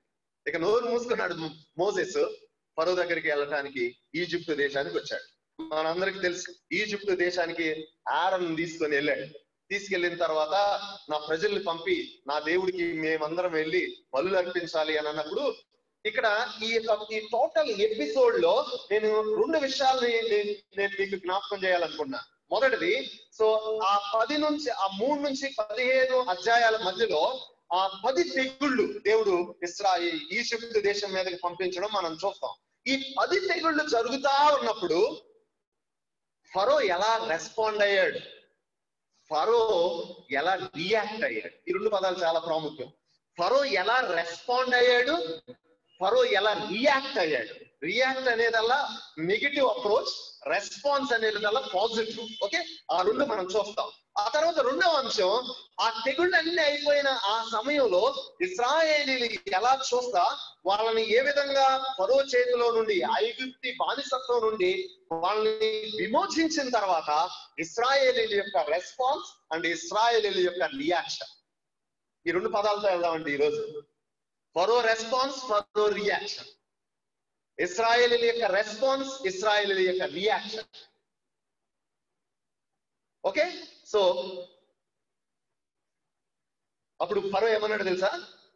నా ప్రజల్ని విడిపించండి, నా ప్రజల్ని పంపించండి అని అడిగినప్పుడు ఫరో అన్న మాట ఏంటంటే, యెహోవా ఎవడం, నేను యెహోవాను ఎరుగును. అక్కడ నుంచి వచ్చేసారు మరలా మోసెస్, అహరోనులు ఇంటికి వచ్చేసారు. కొన్ని రోజుల తర్వాత మరలా మోసెస్, అహరోనులు వెళ్ళి నా ప్రజల్ని మరలా పంపియండి అని అడుగుతాడు. అడిగినప్పుడు ఫరో వెండో.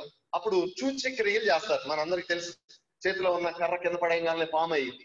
అప్పుడు ఫరో సెకండ్ గాంటులు కూడా ఏం చేస్తారండి, వాళ్ళు కూడా ఏం చేస్తారు, సో కర్రల కింద పడేయగానే పాములు అయిపోతాయి, వాళ్ళవి కూడా అయిపోతాయి. అంటే ఫరో పెద్ద వరి అవడు అక్కడ.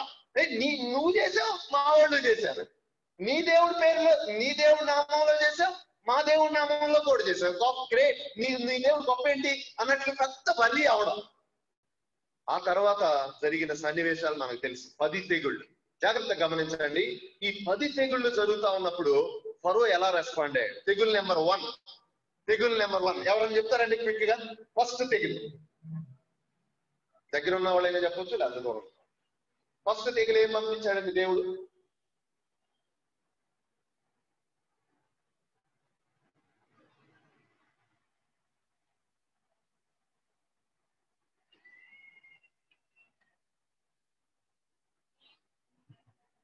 తెగులు నెంబర్ 1, నేలని రక్తంగా చేశాడు. వెరీ గుడ్, నేలని రక్తంగా చేశాడు. చేసినప్పుడు జాగ్రత్తగా గమనించండి ఫరో యొక్క రెస్పాన్స్, లేకపోతే ఆ ఐగుప్తీల యొక్క రెస్పాన్స్ ఏంటో తెలుసా? వాళ్ళ సెకండ్ కాండలు కూడా రక్తం చేసేసారు నేలని. చేసిన తర్వాత వీళ్ళు ఏం చేశారో తెలుసా? దేవుని మాట వినటానికి బదులుగా ఆల్టర్నేటివ్ మెథడ్స్ ఆలోచించారండి. ఇక్కడ ఈ పాయింట్ చాలా జాగ్రత్తగా గమనించాలి. దేవునికి భయపడటానికి బదులుగా వీళ్ళు ఏం చేశారో తెలుసా? ఆల్టర్నేటివ్ మెథడ్స్ వెతికారు. ఏంటి ఆల్టర్నేటివ్ మెథడ్స్? వాళ్ళ చెరువులు, కాలువలు, నైలు నది అంతా రక్తం అయిపోయిందండి. వాళ్ళు ఎక్కడెక్కడైతే నీళ్లు తెచ్చుకుంటారో ఆ మున్సిపాలిటీ, మన భాషలో ఇప్పుడు చెప్పాలంటే మున్సిపాలిటీ ట్యాపులు, చెరువులు, గ్రౌండ్ వాటర్ అంతా రక్తం అయిపోయింది అనుకుందాం. ఉన్న గుంటలో చెరువులు అన్ని రక్తం అయిపోయాయి. ఇప్పుడు దేవుణ్ణి వేడుకోవాలి, ప్రభువా మేము నీళ్లు తాగాలి, ప్రభువా సహాయం చేయండి, ప్రభువా అని ప్రార్థన చేయడానికి బదులుగా, లేకపోతే మోషేని వేడుకోవడానికి బదులుగా వీళ్ళు ఏం చేశారో తెలుసా? ఆల్టర్నేటివ్ మెథడ్స్ అంటే ఏంటంటే, ఉన్న గుంటల్లో నీళ్ళన్నీ రక్తం అయిపోయింది కదా, ప్రక్కన గుంటల్లో వేరనమాట. అంటే దే ఫౌండ్ ఆల్టర్నేటివ్స్. చాలాసార్లు మన జీవితంలో కూడా దేవుడు కొన్ని సమస్యలు పంపించినప్పుడు ఆ సమస్యల్లో దేవుని వైపు చూడటానికి బదులుగా ఆల్టర్నేటివ్స్ వెతుకుతా ఉంటాం. ఆల్టర్నేటివ్స్ వెతుకుతా ఉంటాం. అంటే ఆల్టర్నేటివ్స్ అంటే ఏమనుకోవాలండి, ప్రత్యామ్నాయాలు. అది కాకపోతే ఇంకొకటి అన్నట్లు అన్నమాట, ఇది కాకపోతే ఇంకొకటి అన్నట్లు అన్నమాట. ప్రత్యామ్నాయాలు అది మొదటిది. ఓకే, సో ఫరో ఫస్ట్ తెగులు వచ్చినప్పుడు రెస్పాండ్ అయిన విధానం ఏంటంటే ప్రత్యామ్నాయాన్ని వెతికాడు. రెండవది, ఆ తర్వాత 7 రోజుల తర్వాత దేశమంతా కప్పలు వచ్చేసింది. దేశమంతా కప్పలు వచ్చేస్తే ఇక్కడ జాగ్రత్తగా గమనించండి, వీళ్ళు కూడా కప్పలు చేశారు. ఎవరో శకునగాండ్రులు కూడా, ఫరో శకునగాండ్రులు కూడా కప్పలు చేశారు. ఇక్కడ గమనించాల్సింది ఏంటంటే ఇక్కడ ఫరో వేడుకోమంటాడు. ఇక్కడ 2 విషయాలు చాలా చాలా జాగ్రత్తగా గమనించాల్సింది. ఫరో వెంటనే మోసెస్ను పిలిచి వేడుకో బాబు, దేవుడిని వేడుకో, ఈ కప్పలు తీసేయని అంటా ఉన్నాడు. శకునగాండ్రులు కూడా కప్పలు చేశారు. కానీ ఇక్కడ గమనించాల్సింది ఏంటో తెలుసా, వీళ్ళు సమస్యని సృష్టిస్తున్నారు కానీ సమస్య నుంచి మాత్రం విడిపించలేకపోతా ఉన్నారు. ఎవరండి? ఫరో శకునగాండ్రులు. జాగ్రత్తగా గమనించాలి సమస్యని. ఇప్పుడు మోసెస్ కూడా దేవుని శక్తితో సమస్యని సృష్టించాడు. ఏంటి ఆ సమస్య? కప్పల్ని పంపించాడు, సమస్య వచ్చింది. ఈ ఫరో శకునగాండ్రులు కూడా కప్పల్ని పంపించారు, సమస్యని వాళ్ళు కూడా సృష్టించారు. బట్ వేరే వీళ్ళ సమస్య నుంచి మాత్రం తప్పించలేకపోతా ఉన్నారు. చాలా మంది ఉంటారు ఆయా శక్తులతో, వాళ్ళకున్న బలంతో, వాళ్ళకున్న లేకపోతే సామర్థ్యంతో సమస్యను సృష్టిస్తారు కానీ సమస్య నుంచి మాత్రం విడిపించలేరు. మరో శకునగాండ్రులాగా. సో ఇక్కడ వేడుకోమంటాడు, బానే ఉంది. వేడుకోవటానికి మోసెస్ అక్కడికి రావడం జరిగింది. వచ్చిన తర్వాత మీరు బైబిల్ని జాగ్రత్తగా గమనిస్తే మోసెస్ అంటాడు, ఈ సమస్య నుండి తప్పించడానికి నేను దేవుణ్ణి, అమ్మా వాళ్ళు కూర్చుంటారులే నా వైపు చూడండి, సమస్య వచ్చింది, సమస్యని వేడుకోమన్నాడు. వేడుకోవటానికి దేవుడు సేవకుడు వచ్చాడు. మోసెస్ నిలబడ్డాడు. వచ్చి ఫరో ముందు నిలబడి ఫరోని అంటున్నాడు అనమాట, హలో ఫరో, సమస్య నుండి ఎప్పుడు తప్పించమని నేను దేవుణ్ణి వేడుకోను అని అడిగాడు. జాగ్రత్తగా వినాలి, విని మీరు జవాబు చెప్పాలి. ఇప్పుడు నేను మోసెస్, దేవుడు అనుకున్నాం. ఫరోని అడుగుతున్నాడు అనమాట, ఫరో సమస్య నుండి తప్పించమని నన్ను పిలిపించావు కదా, నేను దేవుణ్ణి ఎప్పుడు వేడుకోమంటావు? ఈ కప్పలు తీసేయమని ఎప్పుడు వేడుకోమంటావు అంటే ఫరో ఏమనాలండి? ఫరో ఏమనాలి? ఇల్లంతా కప్పలు వచ్చేసినాయండి, బెడ్రూమ్ లో కప్పలు వచ్చేసినాయి, అన్నం తింటుంటే ప్లేట్లలో కప్పలు వచ్చేసినాయి. సో అన్ని చోట్ల కప్పలు వచ్చేసినాయి. ఎక్కడ చూసినా కప్పలు. చిన్న కప్పు వస్తేనే చాలా మంది ఆడవాళ్ళు ఆ రూమ్ లోకి రారు అసలు. అలా మొత్తం కప్పలు వచ్చేసినాయి. ఇప్పుడు మోసెస్ నిలబడి ఆ ఫరోతో అంటున్నాడు, ఎప్పుడు ఈ సమస్య నుంచి మిమ్మల్ని విడిపించమని నేను దేవుణ్ణి వేడుకోవాలి అని అడిగాడు, ప్రశ్న అడిగాడు. అప్పుడు ఫరో ఏమనాలండి? ఏమని చెప్పి ఉండాల్సింది చెప్పండి? మీరు ప్రధానికి మౌనంగా ఉంటున్నారండి. ఏమని అని ఉండాలండి? అమ్మ చెప్పరా నువ్వెవరు? వెంటనే అనాలి. సమస్య వచ్చినప్పుడు వెంటనే అనాలి. కానీ అక్కడ ఫరో ఏమన్నాడో తెలుసా అండి? చూసి చెప్తారా ఎవరన్నా? ఏమన్నాడు? రేపు అంటున్నాడు. రేపు. Pharaoh formula tomorrow, whereas God's formula today, now itself అట్లా చెప్పాలండి. అందుకనే ఆ సమస్య ఏదైనా అవ్వచ్చు, అది రక్షణ, లేకపోతే రక్షణ లేకుండా ఉన్నావా, లేకపోతే స్వస్థత లేకుండా ఉన్నావా, ఆయా సమస్యల్లో ఉన్నావా, ఆయా బాధల్లో ఉన్నావా, ఆయా అప్పుల్లో ఉన్నావా, ఇంటిలో సమస్య, ఒంటిలో సమస్య, లేకపోతే మనసులో సమస్య ఏదైనా సరే ఏం చేయాలో తెలుసా? ఇప్పుడే నాకు స్వస్థత ఇవ్వు ప్రభువా. లేకపోతే నీ సమయంలో, కొంచెం మెచ్యూర్డ్ గా అనగాలంటే ఇప్పుడే నీ సమయం అయితే, నీ చిత్తం అయితే. కానీ ఇక్కడ ఫరో ఏమంటున్నాడో తెలుసా? దేశం అంతా సమస్యలో ఉంది, ఇప్పుడే వేడుకో బాబు అని అనటానికి బదులుగా రేపు అడుగు అని అంటున్నాడు. అంటే ఇక్కడ ఏం కనపడుతుందో తెలుసా? ఫరోలో పోస్ట్ పోన్.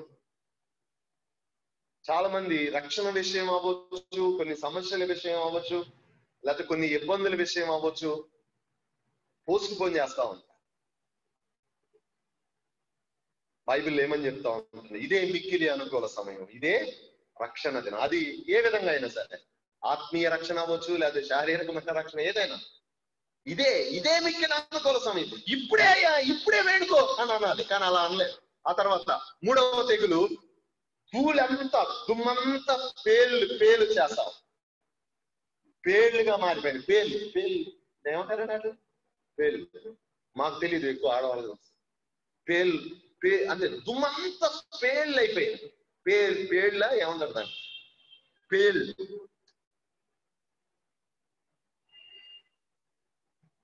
అప్పుడు ఫరో సెకండ్ గాండ్రులు కూడా చేయటానికి ప్రయత్నం చేశారు. బట్ దే కుడ్ నాట్, చేయలేకపోయారు. చేయలేక ఏం చేశారో తెలుసా? ఫరోని పక్కకు పిలిచారు. ఫరోని పక్కకు పిలిచి, హలో ఫరో చెప్తున్నా విను, వీళ్ళు ఉన్నారే, వీళ్ళ శక్తి మనలాంటి వాళ్ళది కాదు, వీళ్ళ శక్తి దైవ శక్తి. ఇప్పుడు దాకా మేము కప్పల్ని పంపించాం, నీళ్ళని రక్తంగా మార్చాం, తర్వాత కర్రని పాముగా చేసాం, బానే ఉంది, మా శక్తి ఏదో మాకు తెలుసు. కానీ వీళ్ళ శక్తి ఉందే, ఈ ఫరో ఆహారం ఉంది శక్తి ఉందే, ఇది మామూలు శక్తి కాదు, దెయ్యపు శక్తి కాదు, లేకపోతే బయలు శక్తి కాదు, లేకపోతే నువ్వు నేను పూజించే పాము శక్తి కాదు. ఈ శక్తి ఏంటో తెలుసా? దైవ శక్తి. They realized, they recognized, and they told to ఫరో ఎంత మూర్ఖుడు అంటే అండి, మనం చాలా సార్లు, నేను నా దాంట్లో మెసేజ్ లో చివరిలో చెప్తాను, ఫరో అంత మూర్ఖంగా ఎందుకున్నాడు అని అంటే దేవుడు మార్చాడు కాబట్టి అని అనుకుంటా ఉంటాం. అసలు మీరు జాగ్రత్తగా గమనిస్తే నిజమే, దేవుడు కూడా కొంత అతన్ని కఠినాత్ముడు చేశాం. అసలు ఒరిజినల్ గా ఫరో అనేవాడే చాలా మూర్ఖుడు. అందుకనే దేవుడు ఆయన నేర్చుకున్నాడు. దేవుడు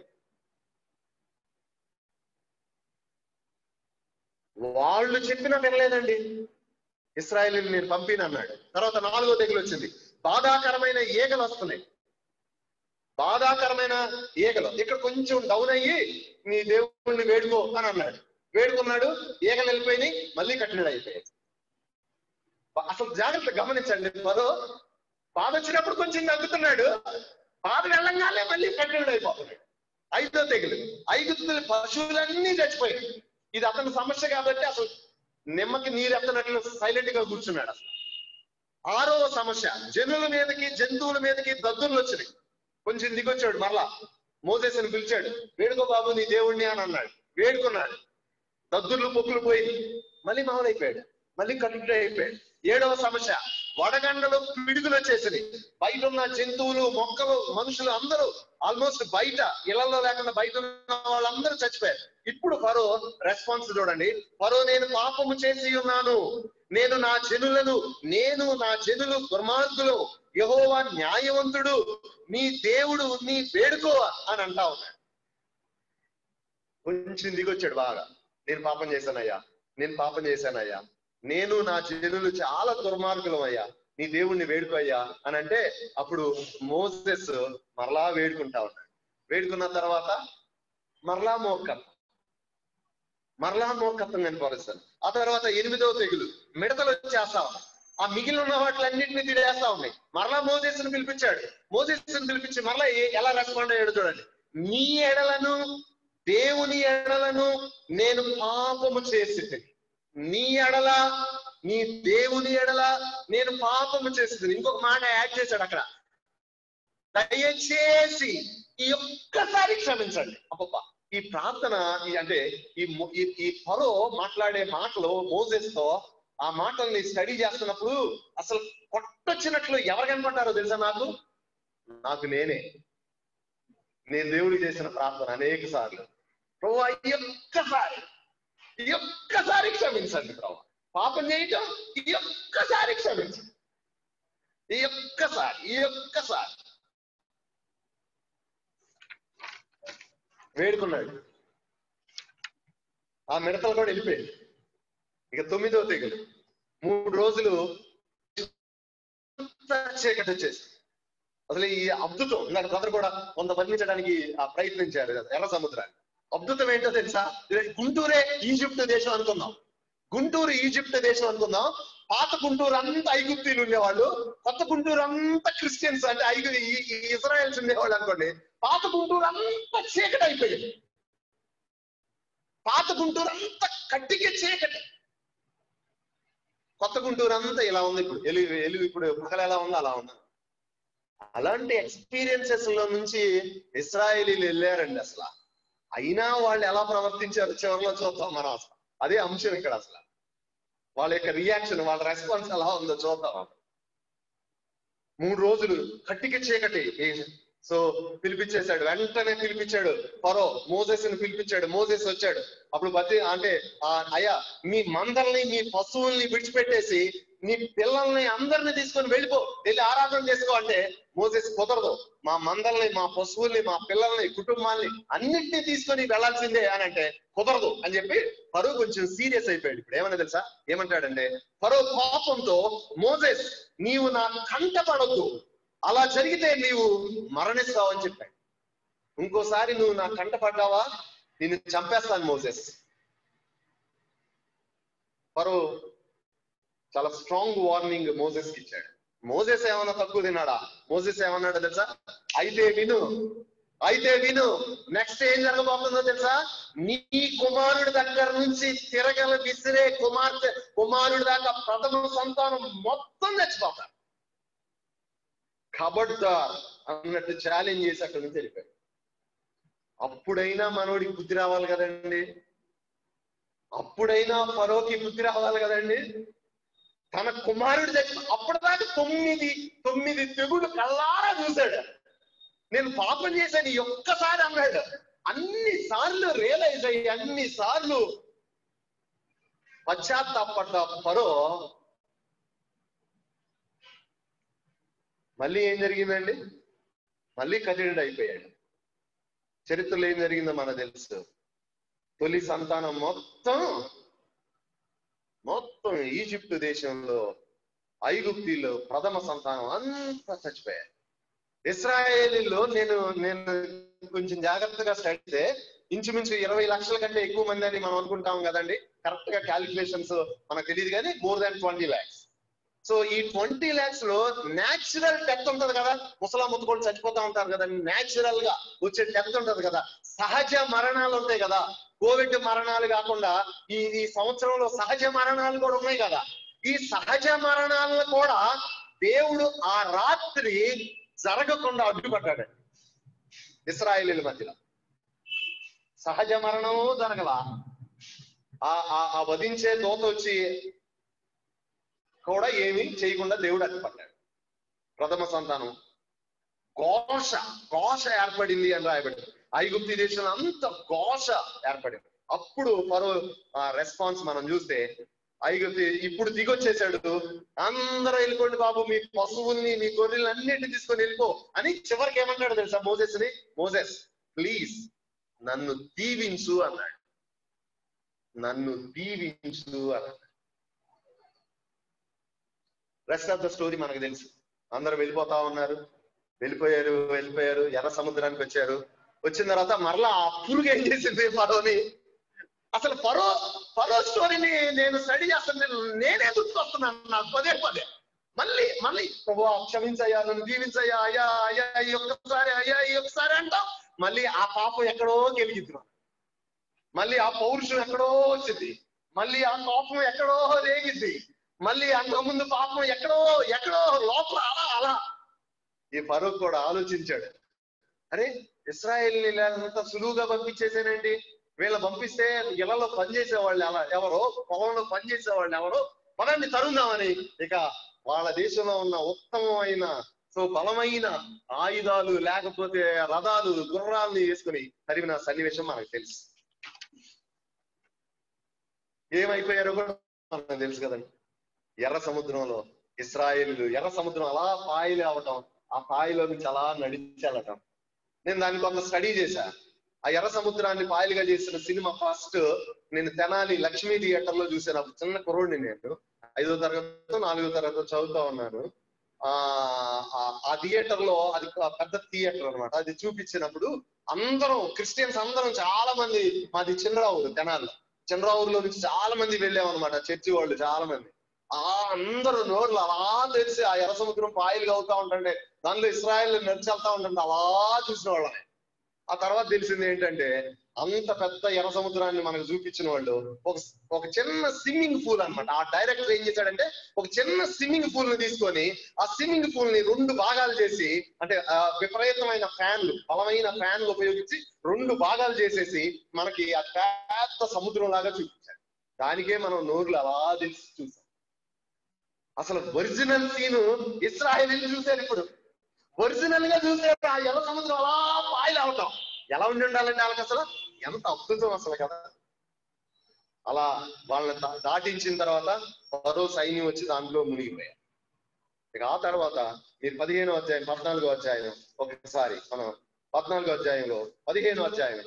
సో ఇశ్రాయేలీయులంతా పెద్ద స్తుతి కీర్తన, ఆరాధన, స్తుతి చేసుకుంటా వచ్చారు. వచ్చిన తర్వాత ఏం జరిగింది అని అంటే 22వ వచనంలోకి వచ్చేటప్పటికి ఎర్ర సముద్రం నుండి జనులు సాగు చేయగా వారు షూరు అరణ్యంలోకి వచ్చేసారు. షూరు అరణ్యంలోకి వచ్చేటప్పటికి వాళ్ళు 3 రోజులు అయింది నడిచి, నీళ్లు లేవు. జాగ్రత్తగా వినాలండి, ముగించైపోతున్నాం. సో ఇన్ని అద్భుతాలు చూసుకుంటా వచ్చారు ఇశ్రాయేలీలు. మంచి స్తుతి కీర్తన వేశారు, మంచి ఆరాధన జరిగింది అక్కడ. మనకు అర్థమయ్యే భాషలు చెప్పాలంటే చాలా ఎమోషనల్ గా ఆరాధన చేశారు దేవుణ్ణి. ఓ మంచి మెసేజ్ చెప్పారనుకోండి, వర్షిప్ మెసేజ్. అందరం భలే, ఇప్పుడంటే మైకులు ఇవ్వట్లేదు కానీ అందరూ మైకులు ఇచ్చేవాళ్ళం కదా. సో ఆ మైకులతో తీసుకొని కొంతమంది ఏడ్చి, కొంతమంది ఎమోషనల్ గా, అఫ్కోర్స్ నిజమే అయి ఉండొచ్చు, ఏడవటం నిజమే, చేయటం నిజమే, అంత నిజమే. చాలా ఎమోషనల్ గా అందరూ దేవుణ్ణి ఆరాధిస్తా నడుస్తా ఉన్నారు. 3 రోజులు అయిపోయింది, నీరసం వచ్చేసి తప్పికేసింది. తాగుదామని అంటే అక్కడ నీళ్లు కనపడి తాగారు. బాటిల్ తీసుకొని ఇలా తాగారు. చేదుగా ఉన్నాయి. మళ్ళీ రెండోసారి కూడా ట్రై చేశారు. రెండోసారి కూడా చేదుగా ఉన్నాయి. వెంటనే ఇటు చూడంగానే మోసెస్ గారు కనపడ్డారు. ఇక మొదలు పెట్టారు మరలా, లవ నువ్వు మమ్మల్ని ఇక్కడ చంపడానికే తీసుకొచ్చావా? నువ్వు ఎప్పుడు ఇంతే, నీ మాట ఇంటి రావటం మా బుద్ధి తక్కువ. అక్కడ శుభ్రంగా అక్కడ ఏం దొరికే మాకు, కీరకాయలు, ఆ కాయలు, ఈ కాయలు దొరికి ఇక మొదలు పెట్టారు. మొత్తం రాయటం కుదరదు కాబట్టి రాయలేదు ఇక్కడ. మళ్ళీ మొదలు పెట్టేశారు మొత్తం స్టోరీ అంతా. 26వ వచనం. మీ దేవుడైన యెహోవా వాక్కుని శ్రద్ధగా విని ఆయన దృష్టికి న్యాయమైనది చేసి ఆయన ఆజ్ఞలకు విధేయులై ఆయన కట్టడలన్నిటినీ అనుసరించి నడిచిన ఎడల,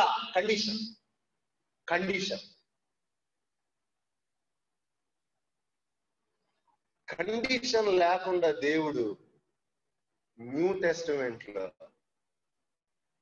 ఎవరికి ప్రామిస్ చేయడు. కండిషన్ కదా. 4 విషయాలు అక్కడ. యెహోవా వాక్కుని శ్రద్ధగా విని, రెండోది ఏంటండి?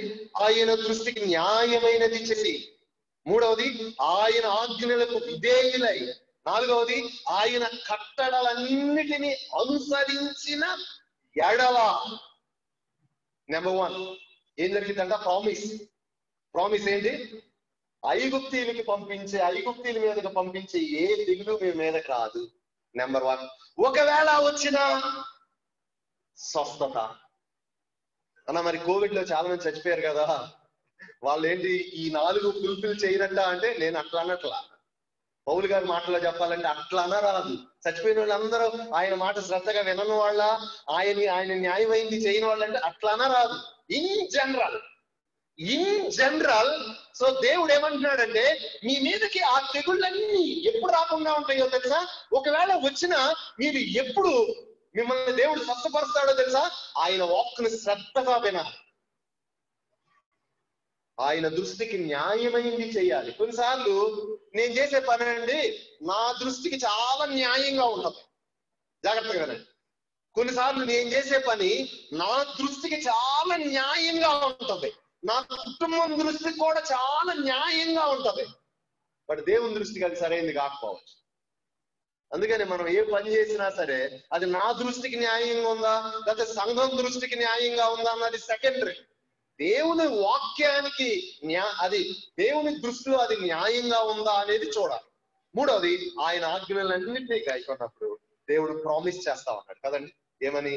ఐగుప్తుల మీదకి పంపించే ఏ తెగులు మీ మీదకి పంపించు, ముగిస్తా ఉన్నాడు. ఇక్కడ ఏమని ప్రశ్నించుకోవాలంటే, మనం ఆయా సందర్భాల్లో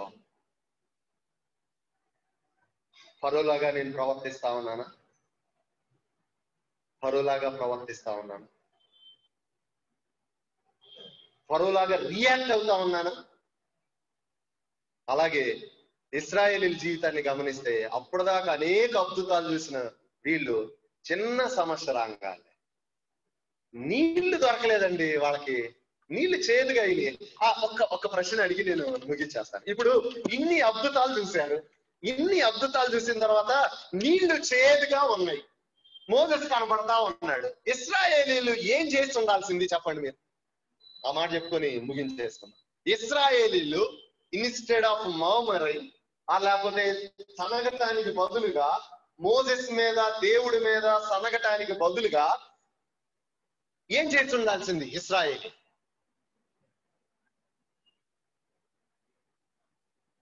ఏం చేసి ఉండాల్సింది? ఎవరన్నా ధైర్యంగా కొంచెం మాస్క్ అలా అనుకుని ఇలా చెప్పేసి మళ్ళీ పెట్టేసి చెప్పండి, త్వరగా చెప్పండి. ఇశ్రాయేలీలు ఏం చేసి ఉండాల్సింది?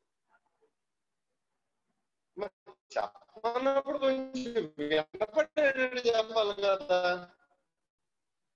చెప్పండి, ఏం చేసి ఉండాల్సింది? సిస్టర్ చెప్పండి. మీరు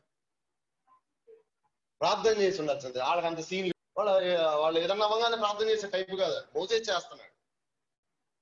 ఇంకెవరు?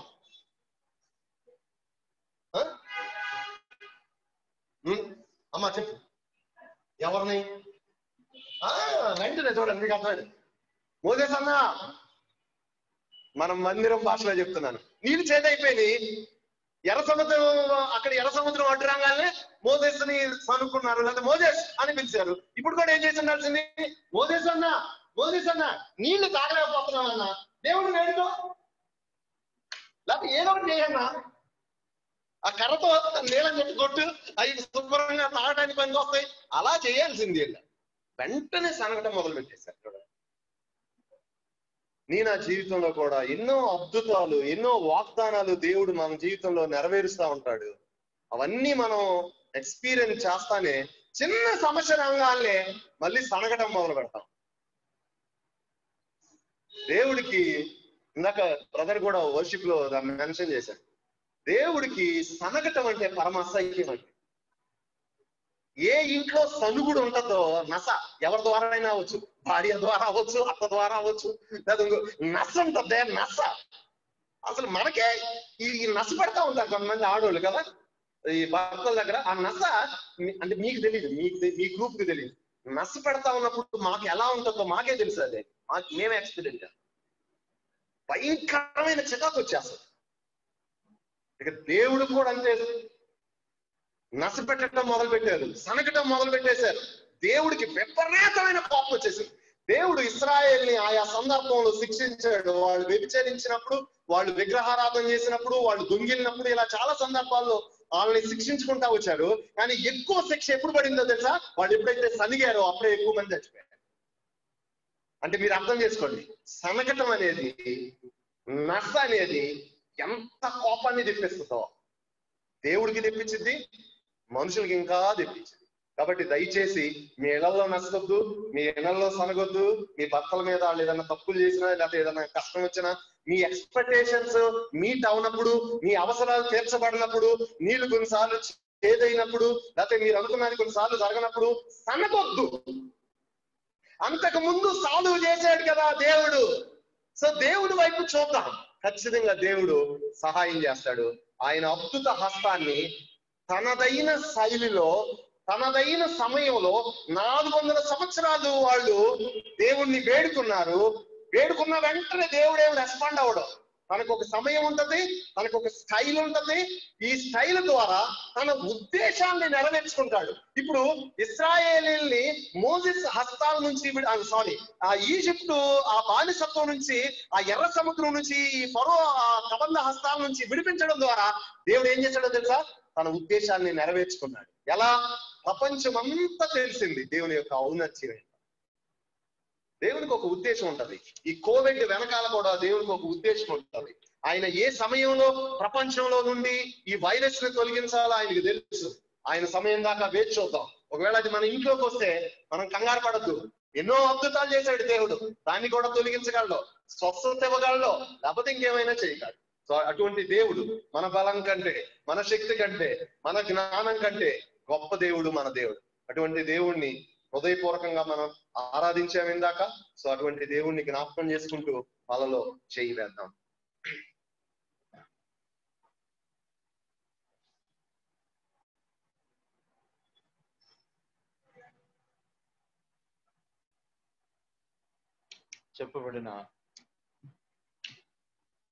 చెప్పబడిన మాటలను జ్ఞాపకం చేసుకుంటూ మనం పరీక్ష చేసుకుంటూ యోగికరంగా దేవుని యొక్క బలలో చేయడానికి మనం ప్రయత్నం చేద్దాం. అందరూ కళ్ళు మూసుకోండి, ప్రార్థనలో ఉండండి, ప్రభు సహాయాన్ని కోరుదాం. రెండు ప్రాముఖ్యమైన లోటుపాట్లు మనలో దేవుడు స్పష్టంగా ఆయా వ్యక్తుల ద్వారా చూపిస్తా వస్తూ ఉన్నాడు. ఒకటి ఫరో మూర్ఖత్వం, రెండు ఇజ్రాయేలీల సణుగుడు.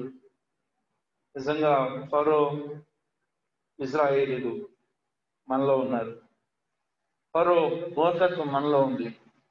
దేవుడు ఎన్నిసార్లు గర్దిస్తూ, దేవుడు ఎన్నిసార్లు సంధిస్తూ మన బ్రతుకులను మార్చాలని ఆయన ప్రయత్నం చేస్తా ఉన్నప్పుడు, ఆయన మన జీవితాల్లో కార్యాలు చేయాలని ఆయన ప్రయత్నం చేస్తా ఉన్నప్పుడు మన మూర్ఖత్వం అడ్డుగోడగా, అడ్డుబండగా దేవుని కార్యానికి వ్యతిరేకంగా మన జీవితాలు ఉన్నాయో, అలాగనే ఇజ్రాయేలీలు సణుగుడు.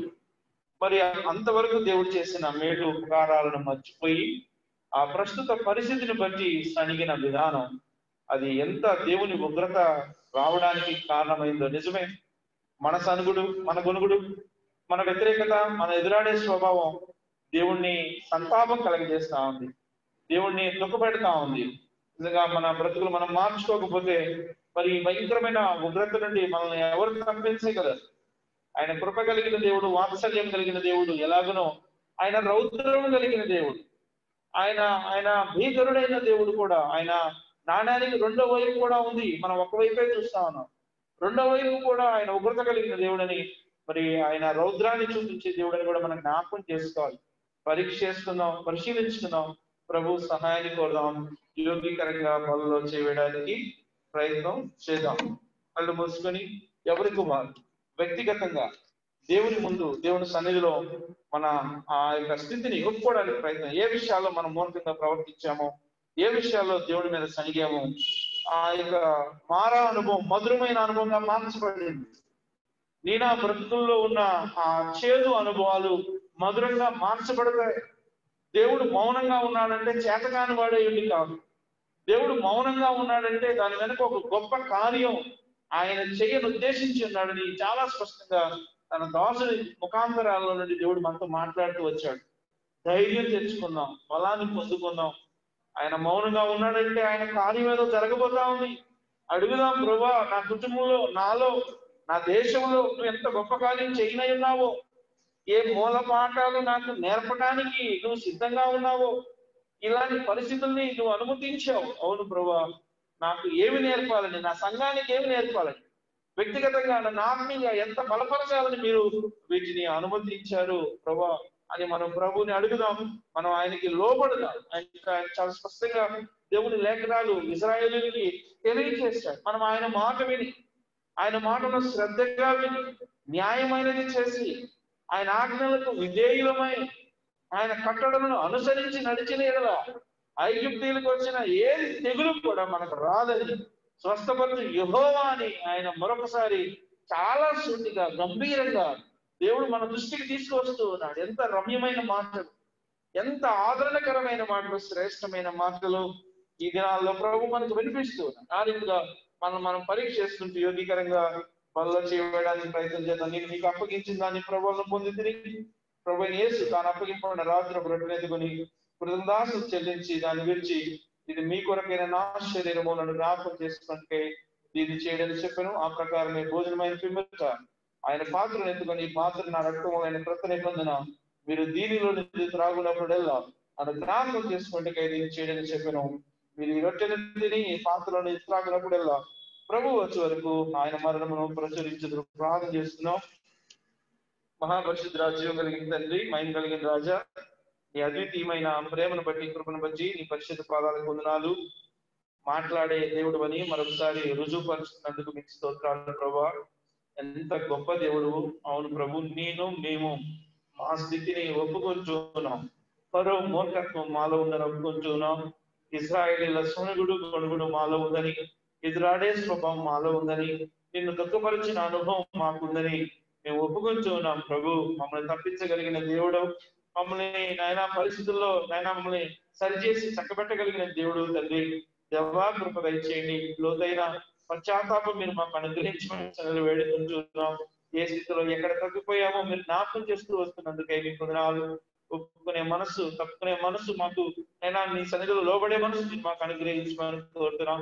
ఆ రీతిగా మమ్మల్ని మేము పరీక్ష చేసుకుని యోగికరంగా నీ బలను సమీపించగలిగే కృప మీరు అనుగ్రహించి మహిమ పొందమని. ఆ రీతిగా ఎవరు ఆయన హృదయమార ఆయన నోరారా తమను తాము సిద్ధం చేసుకుంటున్నారో, వాక్య ఉదక స్నాన అనుభవంలో నుండి నీవైపు చూస్తున్నారో అటు వారిని దర్శించిన యోగ్యతను మీరు అనుగ్రహించి మహిమ పొందమని, యోగ్యకరంగా నీ బలను సమీపించగలిగే కృప ఎల్లరికూ దయచేయమని నజరేయుడైన యేసుక్రీస్తు వారి పరిశుద్ధ నామంలో ప్రార్థించి అడిగి వేడుకొంచున్నాము తండ్రి.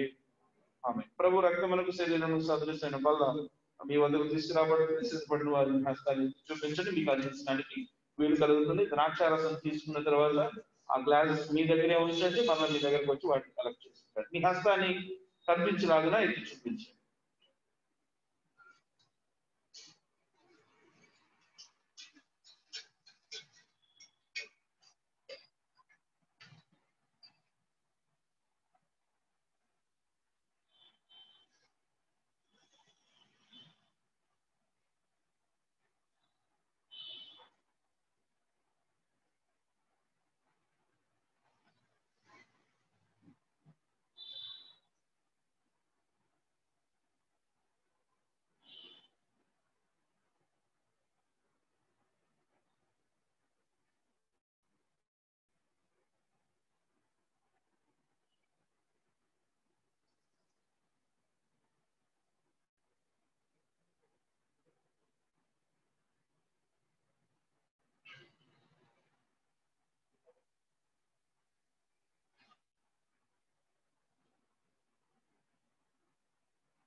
ఇంకా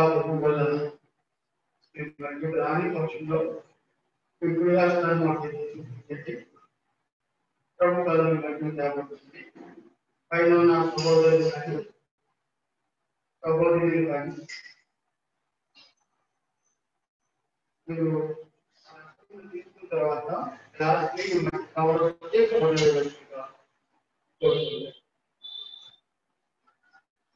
అందరికీ అందిందని చేస్తారు.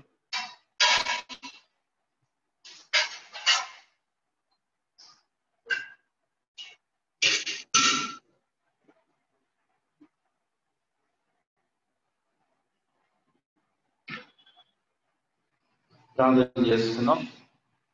మహాపరిశుద్ధుడా, జీవం కలిగిన తండ్రి, మేము కలిగిన రాజా, మమ్మల్ని మేము పరీక్ష చేసుకొని యోగ్యకరంగా మీ బలను సమీపించడానికి మీరు అనుగ్రహించిన మంచి సమయాన్ని బట్టి మీకు వందనాలు. ఎవరు ఆ రీతిగా తమ తాము పరీక్ష చేసుకుని యోగ్యకరంగా నీ బలను సమీపించారో వారిని మీరు ఇంకా బలపరచండి. మీరు ఆదివారికి కొరకై వారిని మీరు వాడుకోమని విషయం వేడుకుంటున్నాం. మిగిలిన 2 ద్రాక్షారసం నీ సార్వత్రిక సంఘంలో చేరిన అనేకులకు సాదృశ్యంగా ఉంటుండగా అట్టి వారిని కూడా మీరు ఏర్వేసుకుని పిలిచి మీరు ఆకర్షించమని విషయం వేడుకుంటున్నాం. ఎవరైనా బల్లో అయోగ్యంగా చేయవేసి ఉంటే దయతో వారిని క్షమించమని వేడుకుంటున్నాం. నాయన ఇంకా ఎవరైనా బల్లో చేయవేయకపోతే అటు వారికి మరొక తరుణాన్ని మీరు అనుగ్రహించి మరొకసారి మీ కృపను మీ దయగల హస్తాన్ని వారికి తోడుగా ఉంచి నడిపించమని కోరుతున్నాం. ఇంతవరకు మీరు చూపిన కృపకే సూచనలు పొందిన కార్యక్రమంలో మీ ఆత్మ నడిపి దయచేయండి. నజరేయుడైన యేసుక్రీస్తు వారి పరిశుద్ధ నామంలో ప్రార్థించి అడిగి వేడుకొంచున్నాం తండ్రి. ఆమేన్.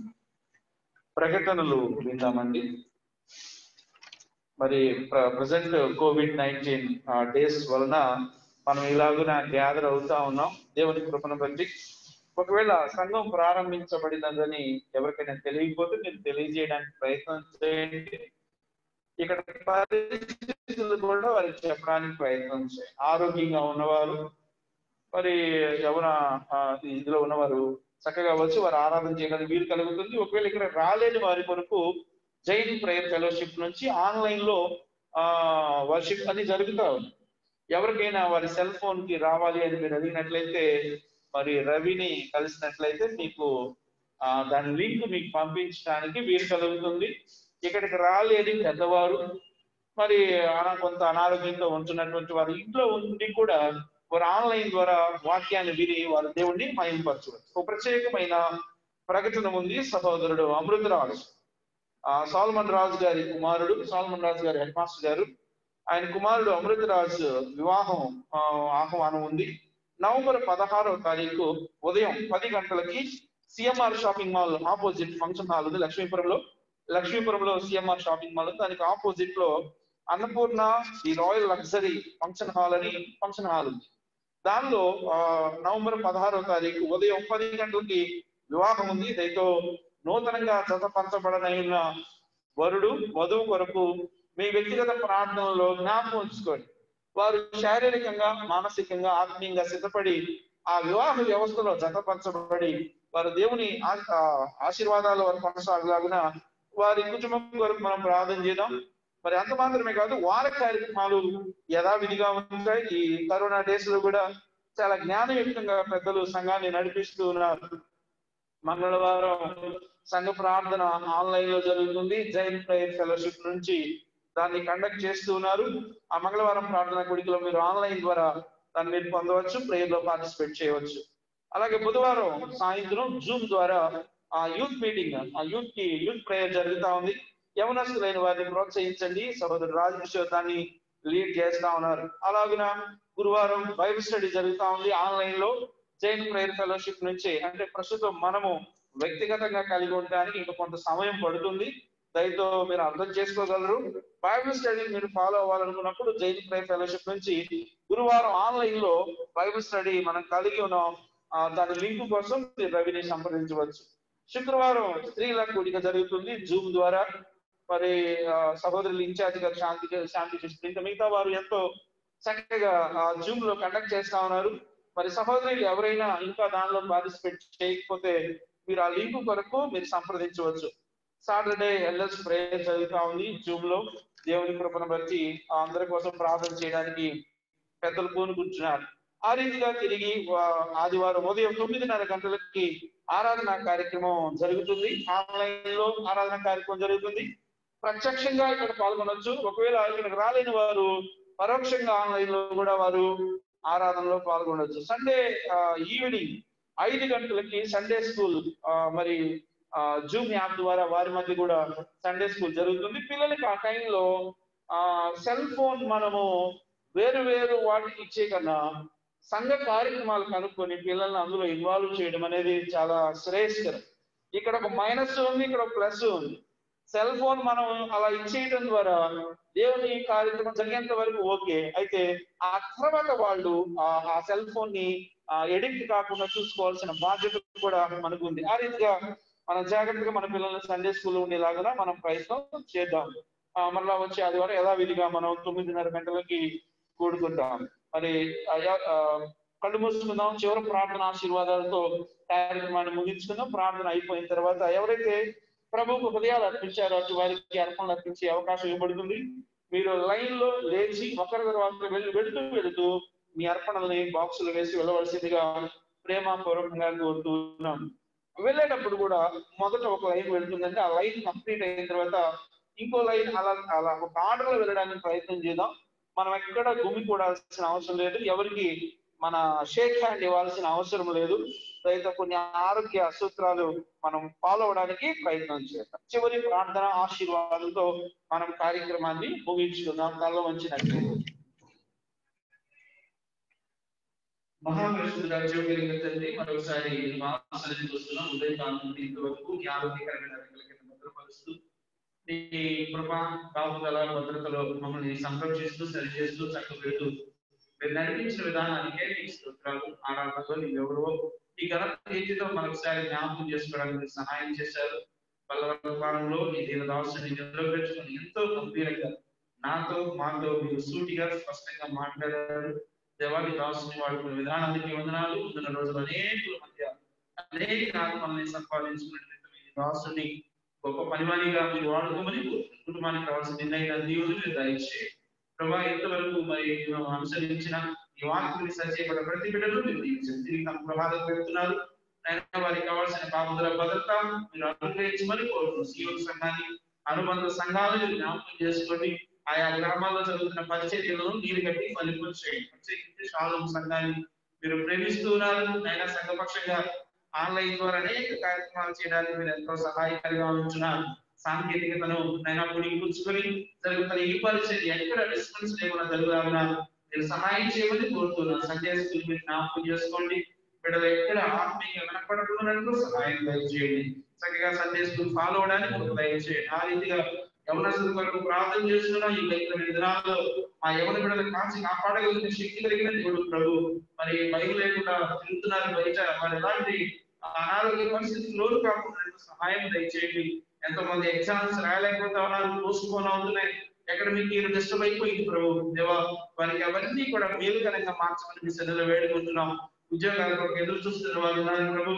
దేవా ఆశమైన ప్రాణాన్ని తృప్తిపరిచే దేవుడు వారికి జీవన వృద్ధిని మీరు అనుగ్రహించమని సన్నిధిలో వేడుకుంటున్నాం.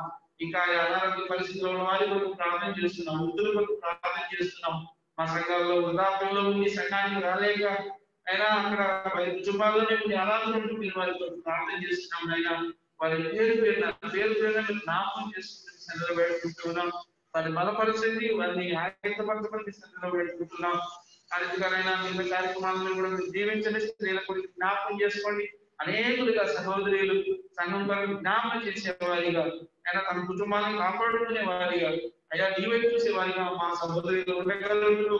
మీరు కృప అనుగ్రహించమని కోరుకుంటున్నాను. సంఘటనలు జ్ఞాపకం చేసుకుని సంఘాన్ని ఎలా నడిపించాలో తగిన జ్ఞానాన్ని మీరు అనుగ్రహించమని కోరుతున్నాను. ఈ బిడ్డలు మీరు ప్రేమించి నీకిస్తున్న అర్పణలు మీరు జ్ఞాపకం చేసుకోండి. మనకి ఇంకా 3వ అధ్యాయంలో చదివించినట్టుగా ఇప్పటిలేక ప్రతి అవసరత మీ నామం తెలుసుకుంటాను సహాయం దయచేయండి. ఇదివరకు నేర్చుకున్న మీ కృపా కాపుదలకే మీకే వందన స్తోత్రాలు తెలియజేసుకుంటూ సమస్త మహిమానంద ప్రభావాలు మీకు ఆరోపిస్తూ మన ప్రభువును రక్షకుడు యేసుక్రీస్తు వారి పరిశుద్ధ నామంలో ప్రార్థించి అడిగి వేడుకొనుచున్నాము తండ్రి. ఆమె మన తండ్రి దేవుని ప్రేమ మరియు కృపా దేవుని సహవాసము మనకును సకల పరిశుద్ధులకు సదాకాలం తోడైంది నడిపించును గాక. ఆమేన్. పరమ ప్రభుడవై నీ చిత్తము నెరవేర్చితివి.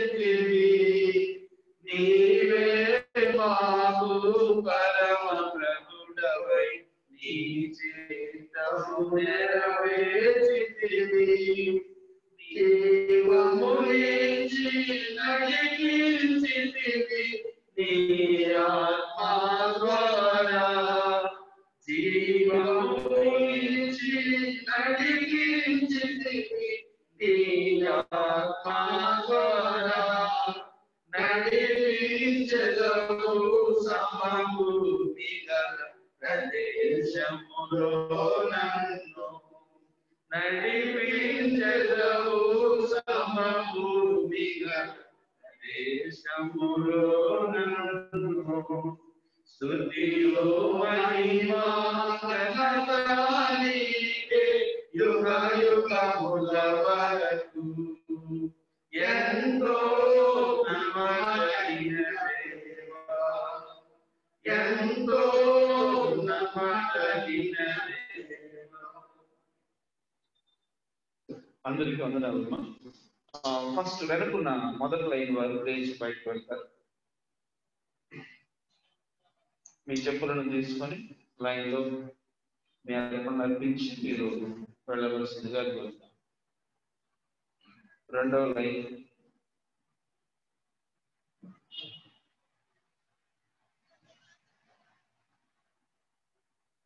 ఆయా కార్యక్రమాల జూమ్ లింక్ కోసం మీరు రవిని సంప్రదించండి. మీకు ఆ లింక్ మీ పేరు రాసుకొని మీకు ఆ సమయంలో ఇవ్వడానికి ప్రయత్నం చేస్తారు. ఫోన్ నెంబర్ తీసుకొని లైన్ లో వెళ్ళడానికి ప్రయత్నం చేద్దాం. డిస్టెన్స్ మెయింటైన్ చేద్దాం. సహోదరులు కూడా కిందకు రావడానికి రెడీగా ఉండండి. నెక్స్ట్ 3వ లైన్ 4వ లైన్ బయలుదేద్దాం. 3వ లైన్ 4వ లైన్